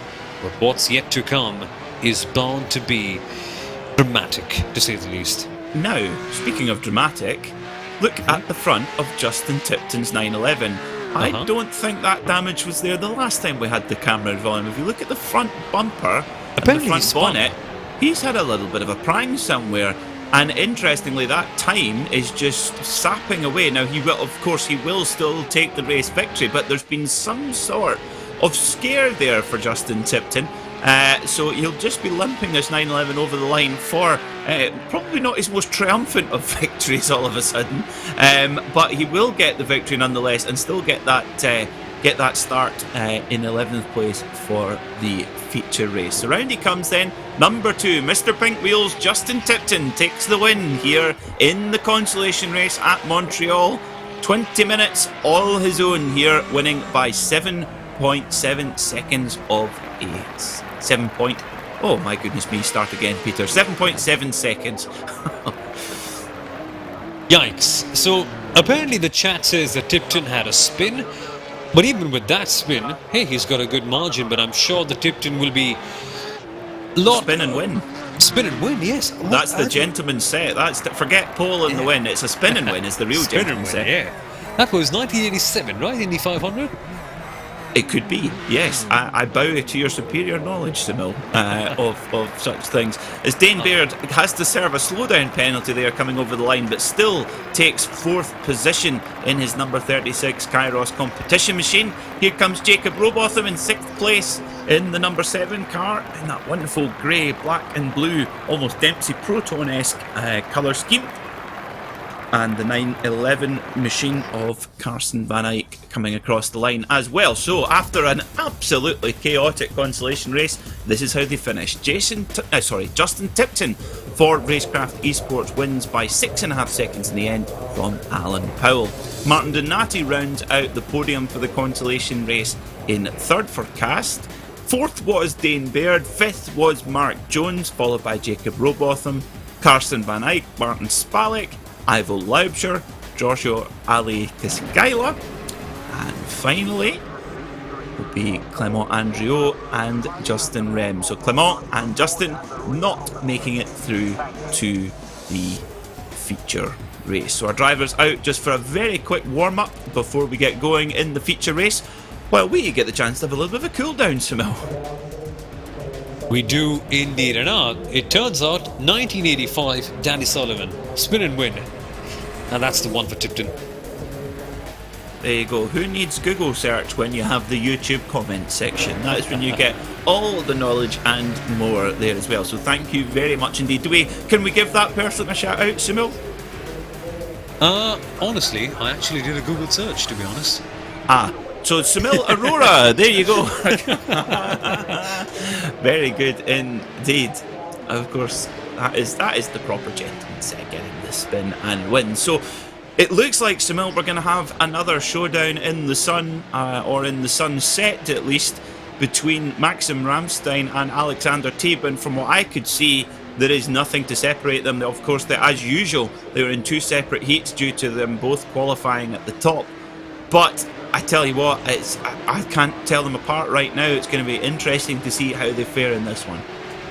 It will be. It absolutely will be, because Ramstein and Teeb have been fighting hard. You see the likes of other, now I won't say outsiders, but other drivers not in that battle who are actually making their way up. I mean, you've got the likes of Dylan Burse, Kieran Harrison, Sam Coulthard, all very, very talented, important drivers who can make their mark in the race. And, well, all I can say is cue the drum roll. This one is not going to disappoint, because if any of these drivers even slip up slightly, they've got a tank full of sharks hungrily waiting there to capture all the points. And so far, all the feature races have been classics.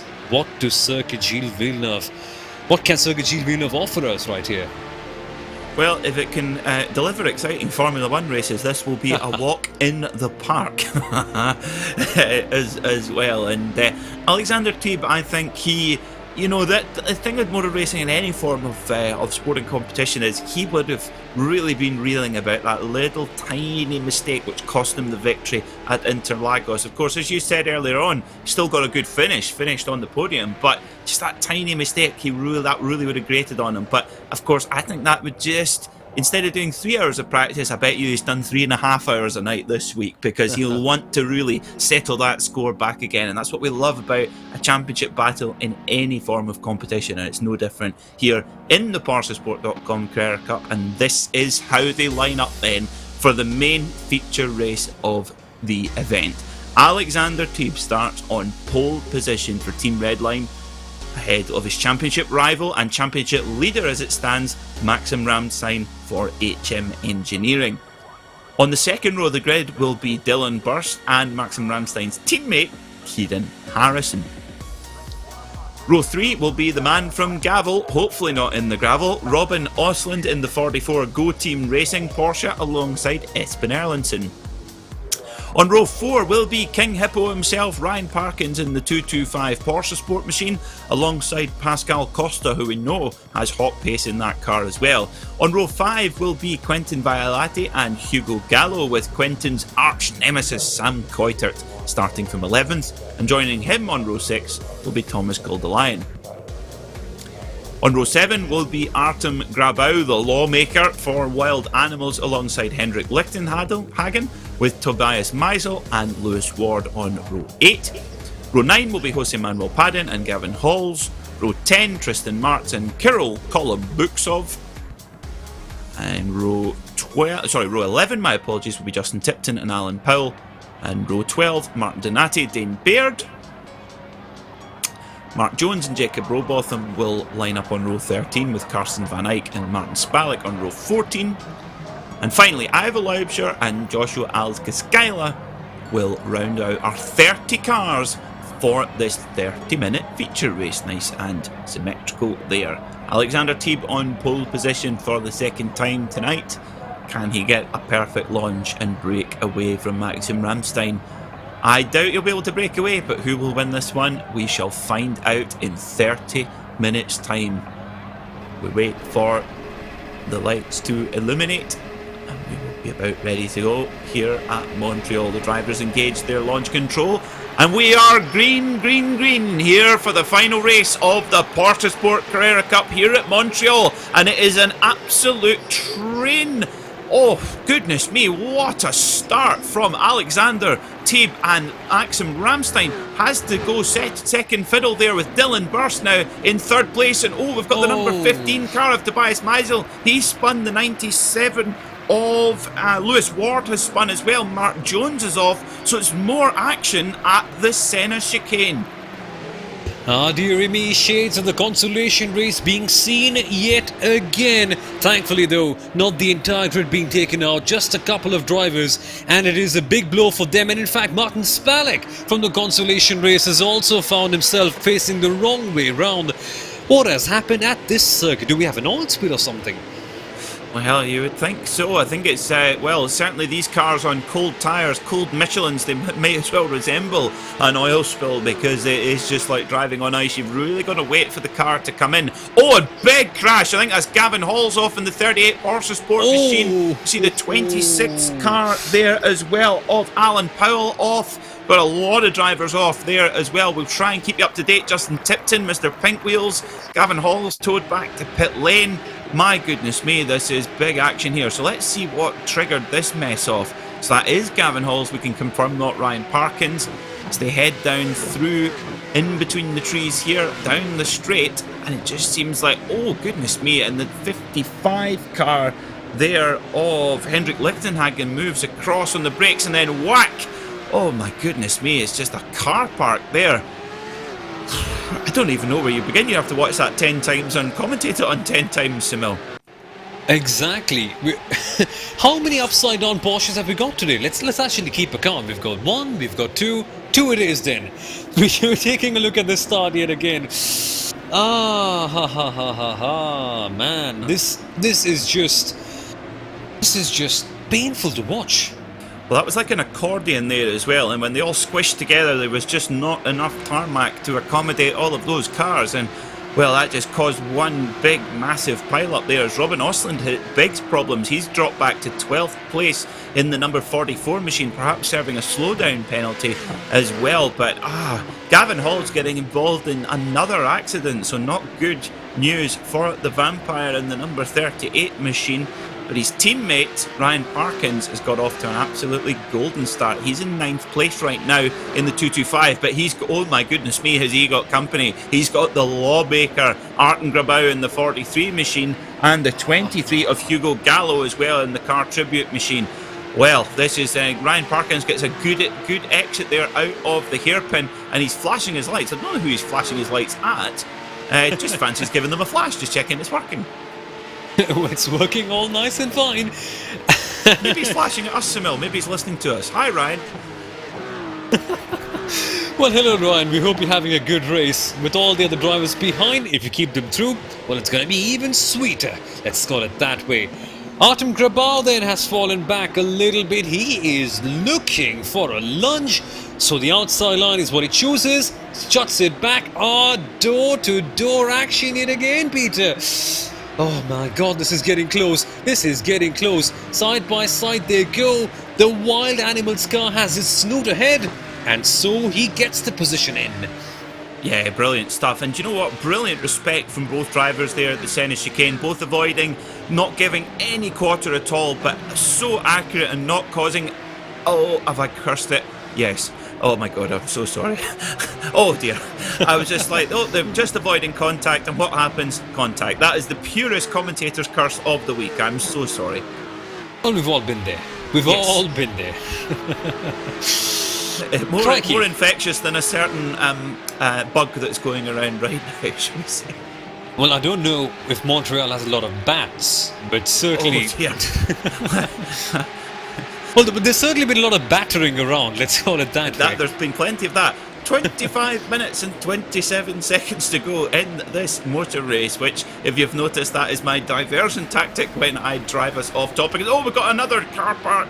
Oh, dearie me, that is the 119 of Jose Manuel Padin at the hairpin as well. And Ivo Lobsher, he's there in the pink, green and yellow machine. He's flashing his lights as well. I'll tell you what, everyone is getting, they're getting good mileage out of those LED headlamps.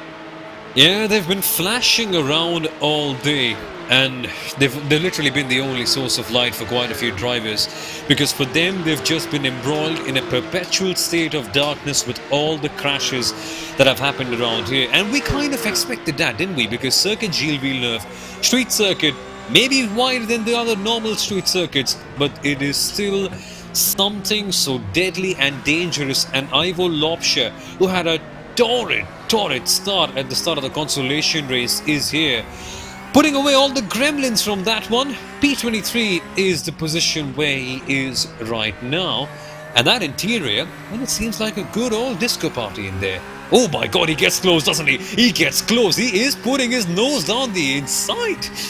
Wow. Yeah, oh, here he goes. He's Ivo Lobsher. He's wanting to make up for lost time. He's had 2 really big incidents in the same wall on the pit straight, and he is really making up for lost time here. Brilliant stuff from the number 46 driver. But back at the front, Alexander Teeb, he is really stretching the gap. He's the fastest lap of the race for Alexander Teeb so far, 1 minute 35.782, leads by just over a second from Maxim Ramstein. Now, Maxim Ramstein is just clawing on to the ever so slightest last bit of the draft. There's, oh my word, I don't think there was a millimetre there between Alexander Teeb and the wall. That is just how precise these drivers are, and that gap is just hovering around a second right now. So the battle is hot at the front, and of course with a 30-minute race, tyre conservation is not necessarily an issue here, but you know, Alexander Teeb, we know he made a tiny mistake, a very rare mistake, but a tiny mistake nonetheless, from the lead last time out, so hope he'll not be wanting to repeat that, as we see Sam Kuiter up to 6th position and putting a heck of a lot of pressure here onto Espen Erlandsen for Team Bergen. So then, what kind of show will these guys put up? From the looks of things, it is bound to be a crackerjack. So, here we come at the second chicane. The WIP car, Sam Kuiter, lunging down the inside line. He's got his nose up ahead, but Erlandsen will not let him go so easily. Bumper-to-bumper action yet again, as you always expect in the Simpower PorscheSport Carrera Cup. Kuiter has the inside line, and so he'll have the advantage on the entry to the hairpin. What about the exit though? What about the exit? What can Espen Erlandsen do? Kuiter, nice and clean, back onto the long back stretch. And I can't believe it's the first time we're seeing this, but the draft is not going to be the major factor with these Porsche Carrera Cup cars. Not very aerodynamically efficient, mind you. Not reliant, that would be the right word, I beg your pardon. But here comes Erlandsen, looks to the outside, tries and realises perhaps there will be a better opportunity coming up rather soon. But that said, Peter, there is trouble at the back because he's under pressure from one certain Pascal Costa. Yeah, Erlandsen very late on the brakes there. Pascal Costa having a good look, and that's just allowing Kuiter just to edge away slightly. Kuiter was very clever there going into the hairpin. He just, once he knew he had the inside line, he had the corner, he really made sure that he tucked the car in tight and made sure he got a good exit, whereas Erlandsen ran that little bit wide, and that allowed Kuiter to get a good exit out of the hairpin and escape, and he's really reaping the rewards of that so far. As we see already nearly 10 minutes down of this race, we're nearly at 1/3 distance, and it's Alexander Teeb leading this race, but Sam Kuiter absolutely on a charge in 4th place right now with Erlandsen, Costa and Violati there as well, not too far behind either in the Black Bomber. Absolutely, it's all kicking off right here at Montreal. And you can see them go single file at this stage, but there's a lot more of that to come with these guys getting closer. Robin Austin actually is the car that we are focusing on right now, and good on Robin Austin actually. He's not really in the best of positions, I'm afraid. Ooh, pile up at the hairpin. Couple of cars touching each other. No, don't get too naughty, guys. Touching isn't exactly the most advisable of things in this whole pandemic. But Art Grabau in the Wild Animals car, always in a battle. That's a perpetual thing. Artem Grabau, he's like an entertainment magnet. Wherever he is, the battles are never too far off. Well, I think those 3 cars were magnetically charged there because they were bish-bash-boshing off one another going through the hairpin there, and they're really close together.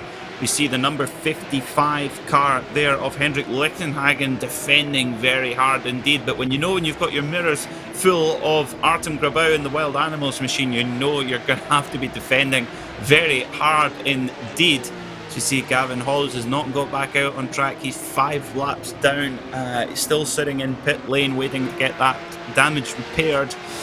So his day over, unfortunately, as far as any point scoring is concerned. Looking at Justin Tipton, and whack, nose first into the wall. Very quickly takes the toe, and his day over as well. A bit of a disastrous day here in Canada for Justin Tipton, Soumil.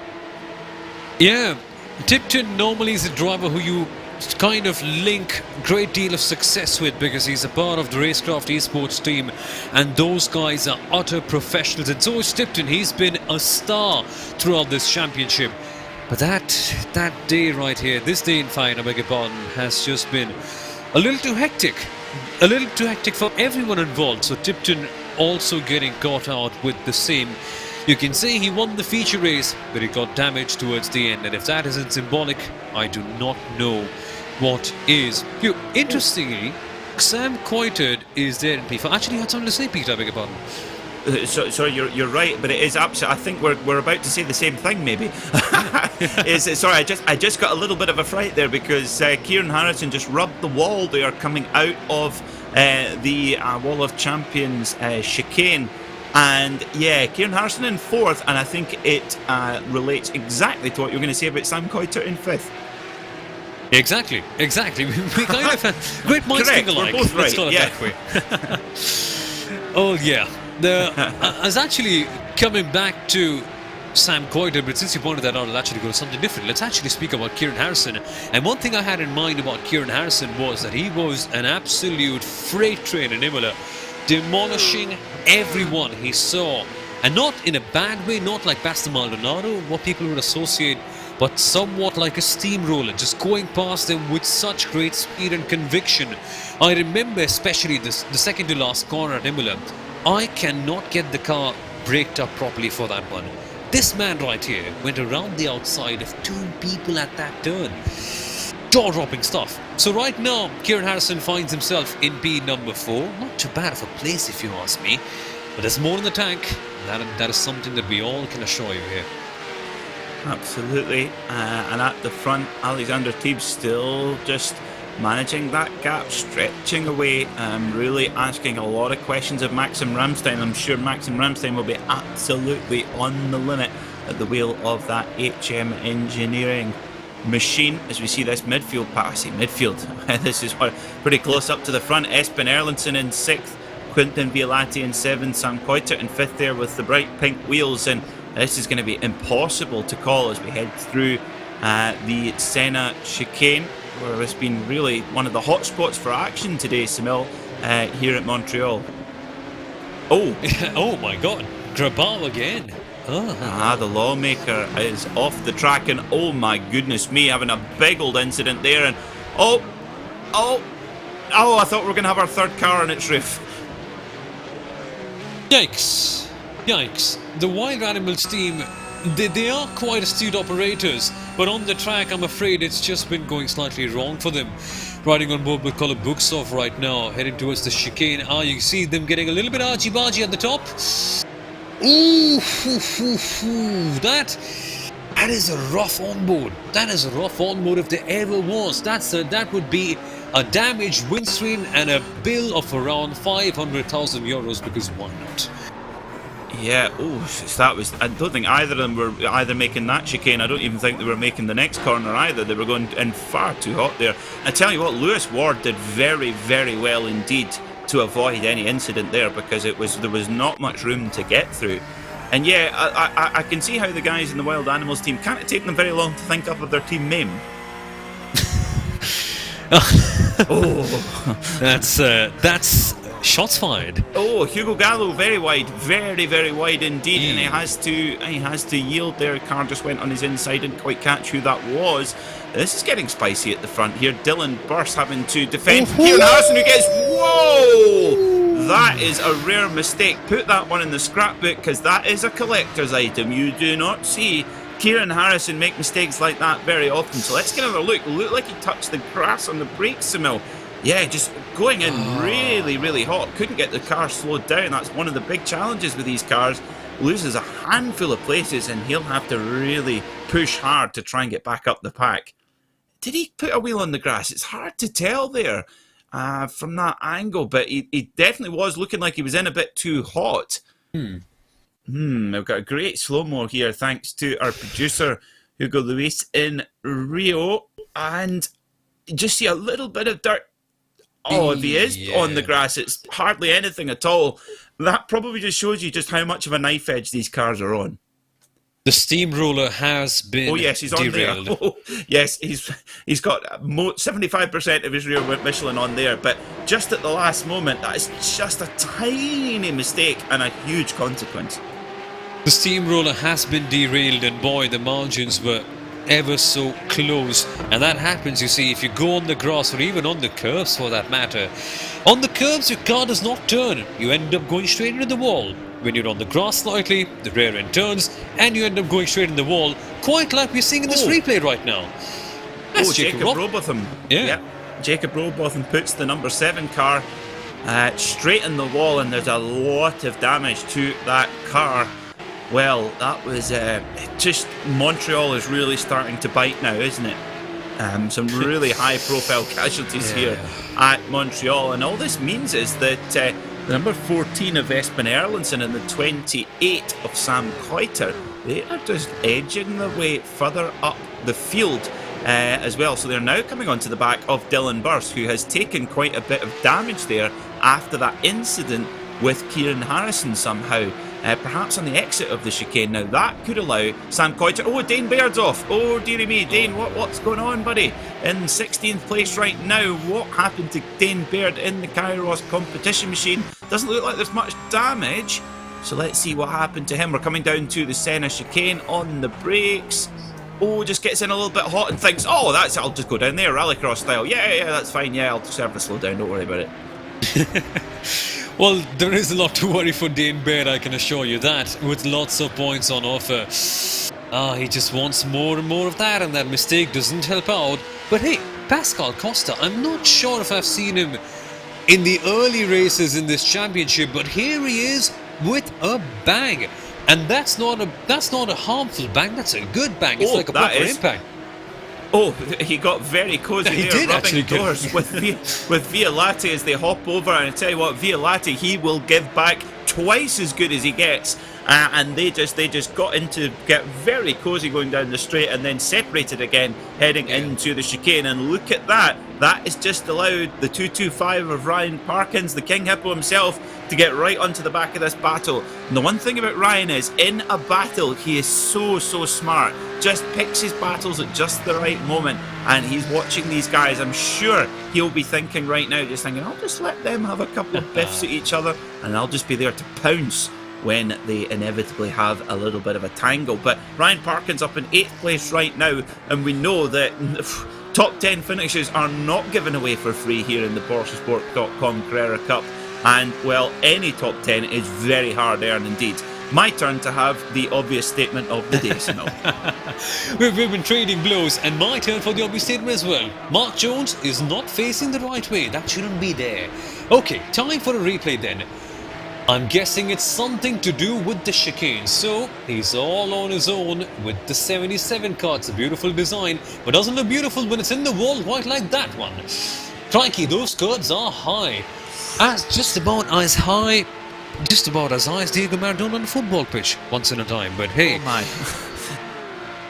That didn't end well, did it? I think he hit the wall so hard that he actually rolled off the track. He bounced back off the track to the other side. There was so much force there. That Wall of Champions chicane has been worked hard, as it always does. It's called the Wall of Champions for good reason. We're right on board with Espen Erlandsen, who's having an excellent battle here with Sam Koiter. He just looks to the inside as well, right onto the bumper. Tries a little bit of a late entry to get an early exit, get that power down, get that 4 litre straight 6 engine, or flat 6 engine, sorry, squatting down on the rear wheels and getting that punch out the corner as they go through the second chicane. We'll call it the Vettel chicane, shall we?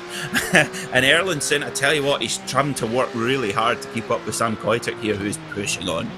Oh yeah, Sam Koiter with the WIP Volante team has been an absolute masterclass of a driver. Sometimes aggressive, sometimes tips over, but you always find him at the very top.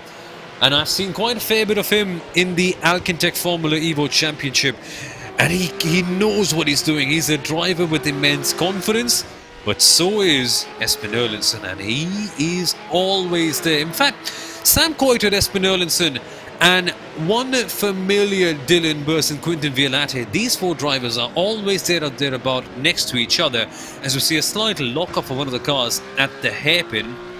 And the best part is, Peter, these Porsche Carrera Cup cars. Now, normally, one thing associated with sports cars is that, yeah, they're slightly slower than a Formula 1 car. Oh, we've got another car on its roof. Yep. Sorry. Oh, boy. Oh, no worries. No worries at all. Crikey, that's a big one. Are you keeping count? That's 3 now. Thomas Gildelion goes over the curb, and he's got Dane Baird behind him. Is Dane Baird going to be the JCB here? Yes, he is. Bang! There we go. God, this is like an episode of Robot Wars. Soumil, you might be too young to remember Robot Wars. Yeah, I'm afraid I am. That's a bit of YouTube homework for you. There was a program when I was a lad called Robot Wars. It was presented by a guy called Craig Charles, who was he was in Coronation Street, I think, from my memory.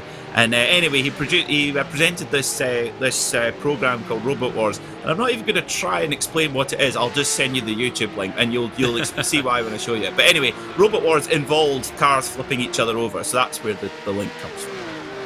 Yikes! And I'm going to actually make a reference to Jeremy Clarkson from the Grand Tour. Actually, he said, "This is a Porsche 911 GT3 RS. Its roof is made of magnesium. If you flip it over, you'll get a bit of sparks, and all of a sudden, you have a coupe. I have a convertible, I beg your pardon." Not really the same case here, but you kind of get the idea. These cars have been much like flipped over turtles. That's number 3 for you. With 7.5 minutes to go, let's hope that we don't get to see any more flipped over turtles, but we actually get to see some good racing. And 2 people who can actually bring that and can bring their A game onto the table are right in front of your screen. WIP Volante Team Racing have got Sam Coiter, Espen Erlandsen for the Pixel Motorsport team. And Team Bergen, I beg your pardon, I'm so sorry. Yeah, Coiter, he fancies this podium. You can just tell he's really pressing on now at the wheel of that 28 machine now. What are we looking here? Dane Baird getting into more action. Oh my goodness me. Oh wow. Oh, what is that's now 4 cars on the roof. 2 of them by Dane Baird. Dane Baird, Mr. JCB, we'll have to call him from now. Wow, he's just been... Gee whiz. Oh, and he's taken. I don't know. He's taken his drive-through penalty. In fact, he was just serving a drive-through penalty. Oh my word! I'm sorry. He's just come out from serving a drive-through penalty and then flipped another car over. I'm sorry. Oh my God! My colleague Soumil Arora is having a moment right now, folks. And the 28 of Sam Coiter really pushing on for this podium position. Dane Baird, well, he's certainly given us a season's worth of entertainment in this race. Mama, can I play Hot Wheels? No, son, we've got Hot Wheels at home. This is Hot Wheels at home. What on earth was that? Well, that was just a car shot on into outer space. Elon Musk, if you're watching, don't send a Tesla, send a 911 GT3 Cup car. How, you ask, my friend? This is it. And give Dane Baird a job as your rocket man. So Alexander Thieb 3.2 seconds ahead from Maxim Ramstein. So that pace at the front is so hot, but Alexander Thieb just edging out a 10th here, a 10th there, not making any mistakes. Look at that, absolutely millimetre perfect. There is not a mark on that 54 Team Redline machine, and he is just pulling away. Only 5.5 minutes to go. And this, I tell you what, Soumil, this has been a breathtaking performance here from Alexander Thieb. Flawless, not one single mistake from the Team Redline ace. I'm just going to say 2 words, as always. True, yes, that's absolutely fair comment as well. I mean, Maxim Ramstein, he's not put a foot wrong either in any other day. I mean, look how far ahead he is in 2nd place as well. And this has been what Maxim Ramstein has done all season long as well. He is, if he couldn't win, well, he'll be right there in 2nd. And we've seen this actually last year in the World Superbikes Championship, where Jonathan Rea finished 2nd 11 times in a row to Alvaro Bautista. And Jonathan Rea, you would think, well, that's the season over. Well, he still won the championship, and he won it because when he couldn't win, he was right there. And Maxim Ramstein, when we get to the end of the season, all these drives could be really, really important, just as important as his wins. Indeed. Indeed. I mean, it's been such a fun championship at the top for Maxim Ramstein in the 729 car. We remember Road America, all of us do. How can we forget a race like that when Ramstein and Thieb went door to door and they traded punches and bruises with each other, punching each other in the face, in the gut, in the leg, all coming out cleanly though, not with a broken leg or with a broken car. That is the kind of battles that we all like to watch. Nevertheless, they're close, and by close I mean just 3.6 seconds, not too far off, is it? But Gilles Villeneuve circuit, they've seen quite a few of these gaps in Formula 1 over the years, with Lewis Hamilton doing all the dirty deeds at the very top. Not dirty deeds, I'm sorry, wrong word I must say, but Artem Grabau now in another battle yet again. Well, if he has been doing any dirty deeds, they're not done dirt cheap either, because of course he's the highest paid driver in Formula 1. Could fit in an ACD reference in there as well. So, Artem Grabau in the number 43 machine, the lawmaker at the wheel of the wild animals, drag racing down the front straight here, and Martin Donati in the 17 cast machine just gets ahead and makes it stick into the centre chicane. Can he turn it in? Oh, just leaves the door open slightly. Grabau gets on the gas that little bit earlier, and is he close enough to have a little bit of a look? You know, if there's even half an opportunity, Grabau will send it up the inside. He will indeed. He will indeed. We come past to the middle sector. It's a dicey and tricky one, this. Quintin Violante and Pascal Costa. That's a battle brewing up in the offing as well. And for Pascal Costa, for the Impulse Racing team, he's certainly got his Impulse running up. He's shooting up with adrenaline. And with 2.5 minutes to go, you kind of see it coming down the inside. He looks, he tries, he gets back into the order and realizes, no, it may only be 2.5 minutes, but there's still a fair few opportunities coming along the way. Oh no, slow down penalty, slow down penalty. Oh, the drama at the last moment. So let's get a replay of this. This will be a good demonstration of just how tight this is, and you do not have to step over much. So we've watched great slow motion shot here. That is millimeters of anything. So let's see if it's on the next curb. I mean, that is really, wow, a little bit. He can't even, Soumil, I don't think he's got even taken an advantage there, but of course it is an automatic system. It is, there's obviously a threshold on the track which iRacing calculates, and actually for track limits, I'm contradicting myself now for the multiple times today. This would be a way perhaps to handle track limits. If you go over a certain millimetre of threshold, that's you. And yeah, he's airborne, that's for sure. Wow, nose dives in. But because he got airborne, certainly didn't get an advantage there, and then of course had to serve the slowdown penalty, which in my mind is a little bit harsh, but that is the same for everyone.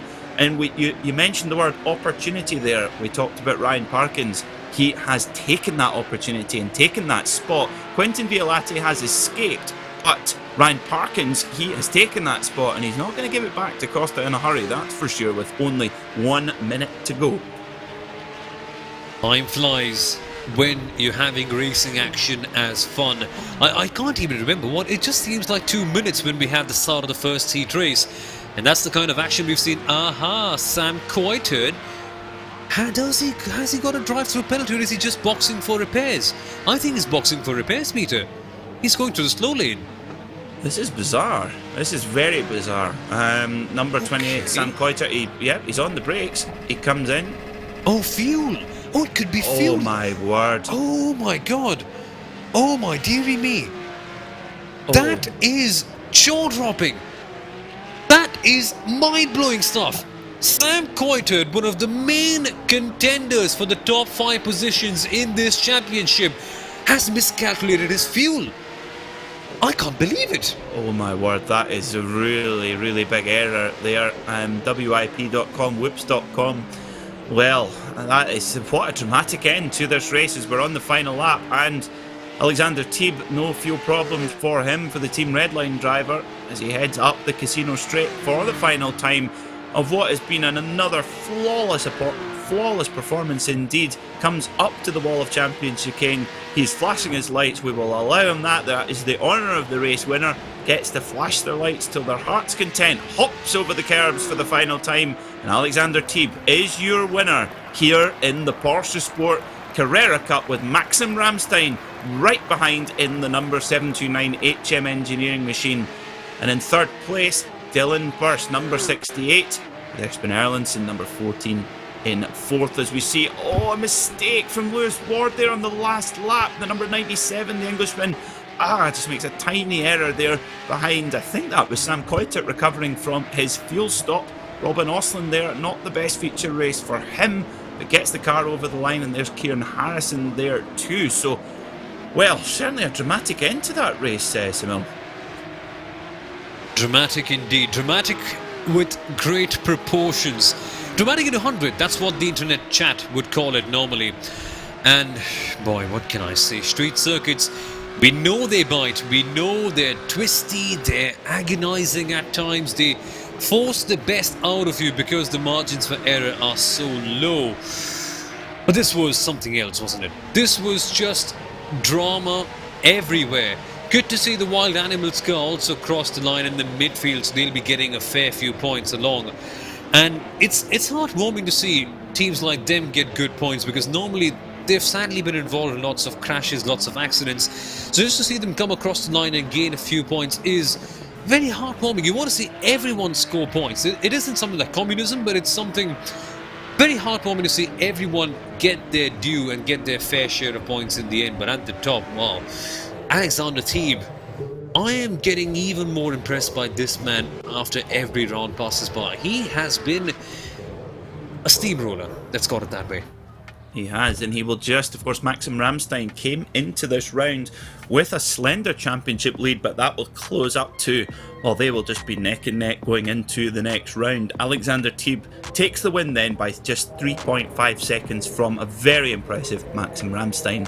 Rounding out the podium, further 16 seconds from the winner, Dylan Burse in 3rd place in the number 68 machine. Espen Erlandsen was 4th for Team Berken, with Quentin Vialati finishing 5th.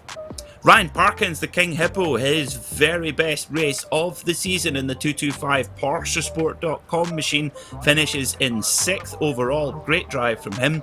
Pascal Costa was 7th. Kieran Harrison, after that slight error, dropping from 2nd all the way back to 8th, a very rare error from him. He finishes 8th place for HM Engineering. Robin Osland was 9th, and Sam Coitert, speaking of mistakes, mistaking on fuel. What a disaster for the Dutchman, who was surely on for a podium. Lewis Ward was 11th, with Hugo Gallo in 12th, followed by Jose Manuel Padin, Artem Grabau and Kirill Kolobuksov, to the 2 Wild Animals car, taking the final 2 spots of the top 15. Tobias Meisel was 16th, with Martin Donati in 17th, Ivo Laubscher 18th, Tristan Martz in 19th, with Hendrik Lichtenhagen rounding out the top 20. Jacob Robotham was 21st, followed by Karsten van Eyck, Alan Powell, Mark Jones, Dane Baird in the very, very naughty corner after a couple of incidents for him. 26th was Martin Spalek, followed by Thomas Gildeline, Justin Tipton, Gavin Halls and Joshua Ali Kaskaila. Well, that was certainly action up and down the field, and of course Alexander Thieb, he would have been blissfully unaware of all that, Soumil. Yeah, he would have. He's been dominant at the top. He probably must have seen a few crashes here and there in the rearview mirror. But let's actually inform him of what happened, and let's have a chat with him about his race. So let's do that. Let's get Alexander Thieb in to have a chat with us here in the commentary box. Alexander Thieb, the world's fastest physiotherapist and a winner today at Montreal. How does it feel? Thank you very much. Really good, to be honest. I really love this track, so it was a lot of fun to drive here. Now, we've been so used to having your wonderfully optimistic and positive tone in the commentary box, apart from last time out at Interlagos, where you were very frustrated with yourself. Now, did that little bit of a frustration, that tiny mistake at Interlagos, did that fuel you on to this victory today at Montreal? Yeah, of course. I mean, you don't want to happen, things like this again. So you're working on yourself, and for example, this time I prepared myself and the car a little bit better, and a little bit earlier for the race. And it paid out. It certainly did, and it really showed on the broadcast. Well done. You really closed the gap again to Maxim. It's just so hard to call between you guys. How are you feeling before the last couple of rounds of the season for heading for this championship? The don't know how the points are at the moment, but I'm really looking forward because Zandvoort is the next track and Spa are after Zandvoort. So both of these tracks, I really love them. So I really like them both. Spa is a bit difficult because, yeah, the draft, it's a fast track, so you have a lot of draft there. But in Zandvoort, it's going to be all about the qualifying, and I really love the flow of the track, and also because it's tight like here in Montreal. So I'm quite optimistic. Absolutely. Well, you can speak to your teammate Mr. Verstappen for some tips about how to get around Zandvoort. Yeah, maybe I should do that. I give him a call. Well, Alex, before we let you go and to go and enjoy your victory here in the PorscheSport.com Carrera Cup, is there anyone you'd like to give a shout out to live here on Racespot TV? That's my awesome teammates and Team Redline and our sponsors. Well, thanks so much for coming to join us, Alex, and good luck in the next round, and congratulations on an excellent win today. Yeah, thank you. Bye. So that was a much happier Alexander Teeb, and now we have, I'm sure, an equally happy Maxim Ramstein with Soumil Arora. Maxime, firstly, mate, congratulations on P2. How would you reflect on this event as a whole? Yeah, thank you. The pace obviously wasn't good enough for a win, which is a pity because I always go for the win. But yeah, after qualifying, I knew it was going to be a tough day because I thought my lap was pretty good. And when you see Thebe is 2/10 faster, I knew it was going to be tough. So yeah, I think second, that was always going to be the maximum today. But in that case, you've got 100%, haven't you, in the end? Yeah, I could not have done more. A huge congratulations to Thebe. He was really, really fast today. And Maxime, actually, that just reminds me, did you have any idea about all the carnage that went on behind you? No. By any chance? I have no idea. Tell me all about it. Was it a mess? Oh, man. That's an understatement, man. There was too much. When you go back and watch this race, you'll just be laughing. Seriously. There was laughing out of slight sadness, but there's too much drama. But good stuff on the second place in the end, Maxime. And about the preparation, can you just give all the viewers a bit of an idea about what it takes to get the kind of pace that you have at a circuit like this one? Yeah, it's a lot of practice. That's the short answer. But I know the car very well from previous races on iRacing. That probably cuts down on a lot of practice, but it is all practice and just feeling what the car does. Getting the setup. Setup is not crucial for speed, in my opinion. It helps, of course, but as soon as the car feels okay to me, the cameras seem fine, then I can go. It's mainly practice and experience, I would say. And Maxime, actually, a question that I had in mind, being a street circuit in comparison to all the other tracks that we've had, does that change your driving style accordingly? And we saw lots of drivers crashing out because of the tight and twisty nature. Did that impact you at all in any way? Yes, actually. This is a completely different circuit to what we have been running. And especially the curbs around this track. In this car, I'm not sure if it's the same in other cars, but in this car at least, the curbs, you need to hit them just right to be fast. And it's really difficult to do it every lap, which made me personally really struggle with consistency. So outright pace was okay, but I was not able to do it every lap, which is eventually what cost me the win. So yeah, it's actually different than most tracks, this one. And Maxime, at last, we're going to have Zandvoort the next time out. Is that probably one of your more favorite tracks as such? Yeah, I really like Zandvoort. It's not very far from where I live, so I know it very well. And it's always cool to have sort of a home race in a series like this. So I'm looking forward to it. Indeed. Maxime, anyone would like to thank at last before we let you go? Yeah, I would actually like to thank the organizers for the event, Simpower, and of course PorscheSport for sponsoring the series. I think it's really, as a driver, it's really nice to race in a series like this with live race control, and it's all very well managed. So we're having a good time. I would like to thank them. Oh, that's good to hear. Well, once again, Maxime, congratulations on being number 2, and good luck for your home race at Zandvoort the next time out. Yeah, thanks. Well, that, folks, was Maxime Ramstein for HM Engineering. And who do we have next, Peter? Well, I think we have Dylan Burse, who is going to come to join us as well. Dylan, a fantastic podium there. Alexander and Maxim had great pace, but you weren't too far behind. How did you feel about your performance today? It could have been better in the end, really. I feel like I didn't have the best race pace and consistency at this track, which bit of a shame, but yeah, overall it's pretty happy with my performance in the end. Like, podium, you can't really be too sad with that either in the end. Absolutely not, and we saw a lot of drivers struggling with the curbs, particularly providing a real challenge for the drivers today. How did you find it around here at Montreal, and were you able to dial the car in to try and calm it down over these curbs? Well, not really. You can't really calm this car down on that final chicane, but yeah, you just got to kind of take it easy and not really go too hard over them. My one goal for today was pretty much just not getting a slowdown in the race, so happily I achieved that one. Well, you must be in a very exclusive club, because we saw plenty of them on the broadcast as well indeed. Now, I know you do a wee bit of racing in the real world. I'm sure there's lots of folk you want to give a shout out to, and now is your chance here live on Racespot TV. Yeah, I'd like to give thanks to Vispa and also Vendeval Sim Racing for bringing me aboard. Dylan, thanks so much. Go and enjoy your podium, and good luck next week at Zandvoort. Thanks, mate. Cheers.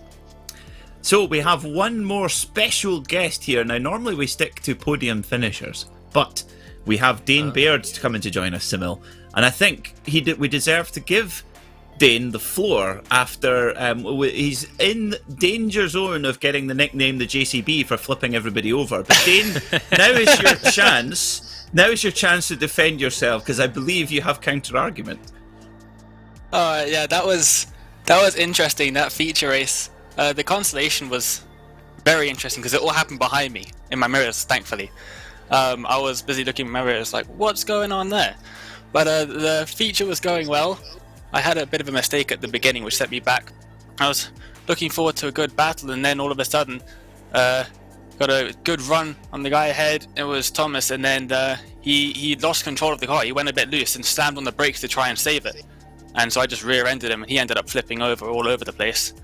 So I got a penalty for that, which I don't agree with, but I'm going to protest that through the proper channels anyway. It doesn't really matter because I'm out of the race after my drive-through penalty came out of the pit lane and then just got sideswiped into the wall and then sent the other guy up into space. Now, up here in Scotland, it does snow a lot, and I often need to have my driveway cleared to get my car out. Could you bring your 911 Cup car out? Because it's obviously got a good scoop on the front of it. Yeah, it's a pretty banged up car at the moment, isn't it? Do you remember Robot Wars with Craig Charles? I do. Ah, yeah, it reminded me of that. Soumil's away to go and he's got some YouTube homework to go and to watch Robot Wars. Now, of course, Dane, we know you're one of the leading lights in Kairos competition. Tell us about the team and anyone you want to give a shout out to here on Racespot TV. First of all, thanks to Simpower and PorscheSport for this league. It's been so much fun so far, and there's 2 rounds left. I'm currently sitting in 2nd or 3rd, I believe, in the Alcantech Trophy, which I don't think has been getting too much love on the broadcasts, hint, hint. But there's the Overtakes and the Heat Race Award, and I'm currently sitting 2nd or 3rd in that, so we'll see what we can do in the next 2 rounds at Zandvoort and Spa, I believe. That's going to be interesting, but yeah, the Kairos competition, it's a brand new team pretty much for this season of iRacing. We've been building up the team over last season and starting to enter events. This was the first event that we actually entered, and want to thank Nathan MS, who is the co-founder of the team. I want to thank Ivan Harasta as well for joining me in this series as well. Well, fantastic stuff. Well, I know we're in the commentary box tomorrow, so I thought I'd be nice to you just the last part there as well. I want you to have that reciprocated tomorrow. Dane, you certainly gave us entertainment today, and thank you so much for that, and I'll see you tomorrow in the commentary box. Thanks so much for coming to chat. Thank you, guys. So there was Dane Baird of Kairos Competition. Always entertaining to have Dane in the commentary booth and behind the wheel as well. This is our season schedule then. We are heading into the business end of the championship. In 2 weeks' time, on Sunday, October the 4th, we go to Zandvoort, one of my favourite circuits on the Dutch coast. And then 2 weeks after that, we have our season finale at Spa-Francorchamps. And Soumil, final thoughts. It seems to me like that Spa-Francorchamps season finale, we're going to see Maxim Ramstein and Alexander Teeb go head to head for this title, because there is nothing to separate them right now. There isn't. These guys are pushing each other to another level. You could hear it in the voice of Alexander Teeb the last time out in Interlagos, how gutted he was not to win. You saw him come out with a performance like none other here today. I kind of get a feeling that Maxim Ramstein will go back and put in a performance quite like that at Zandvoort, the circuit you see on your screen right now. I'm getting a bit giddy right now. I'm getting a bit too excited. I'm actually a bit sad that it's only a 7-round championship, because I want to see a lot more of that. I hope it continues forever. But no, jokes aside, fantastic stuff coming up. I'm going to go actually for a bit of an onomatopoeia for today's race. To sum it up, I'm going to say boom, crash, bang. But what's going to come up here? Oof, that just gets me too excited. Yep, it's going to be a thriller, and you can catch all the action here on Racespot TV. We look forward to seeing you in 2 weeks' time, 8 PM UK time, which is now. That is now. My maths deceiving me. 9 PM CET. Sorry, my apologies. 7 PM CET. Thanks so much to my broadcast colleague Soumil Arora for all his company in the commentary box today. Thank you also to Hugo Luis for the excellent camera work and graphics which you see today. We could not do it without him. Thanks so much to you for tuning into this broadcast here on Racespot TV. It's been a pleasure to bring this round of the PorscheSport.com Carrera Cup to you. My name is Peter MacKay, and we'll see you in 2 weeks' time at Zandvoort. Thanks for watching.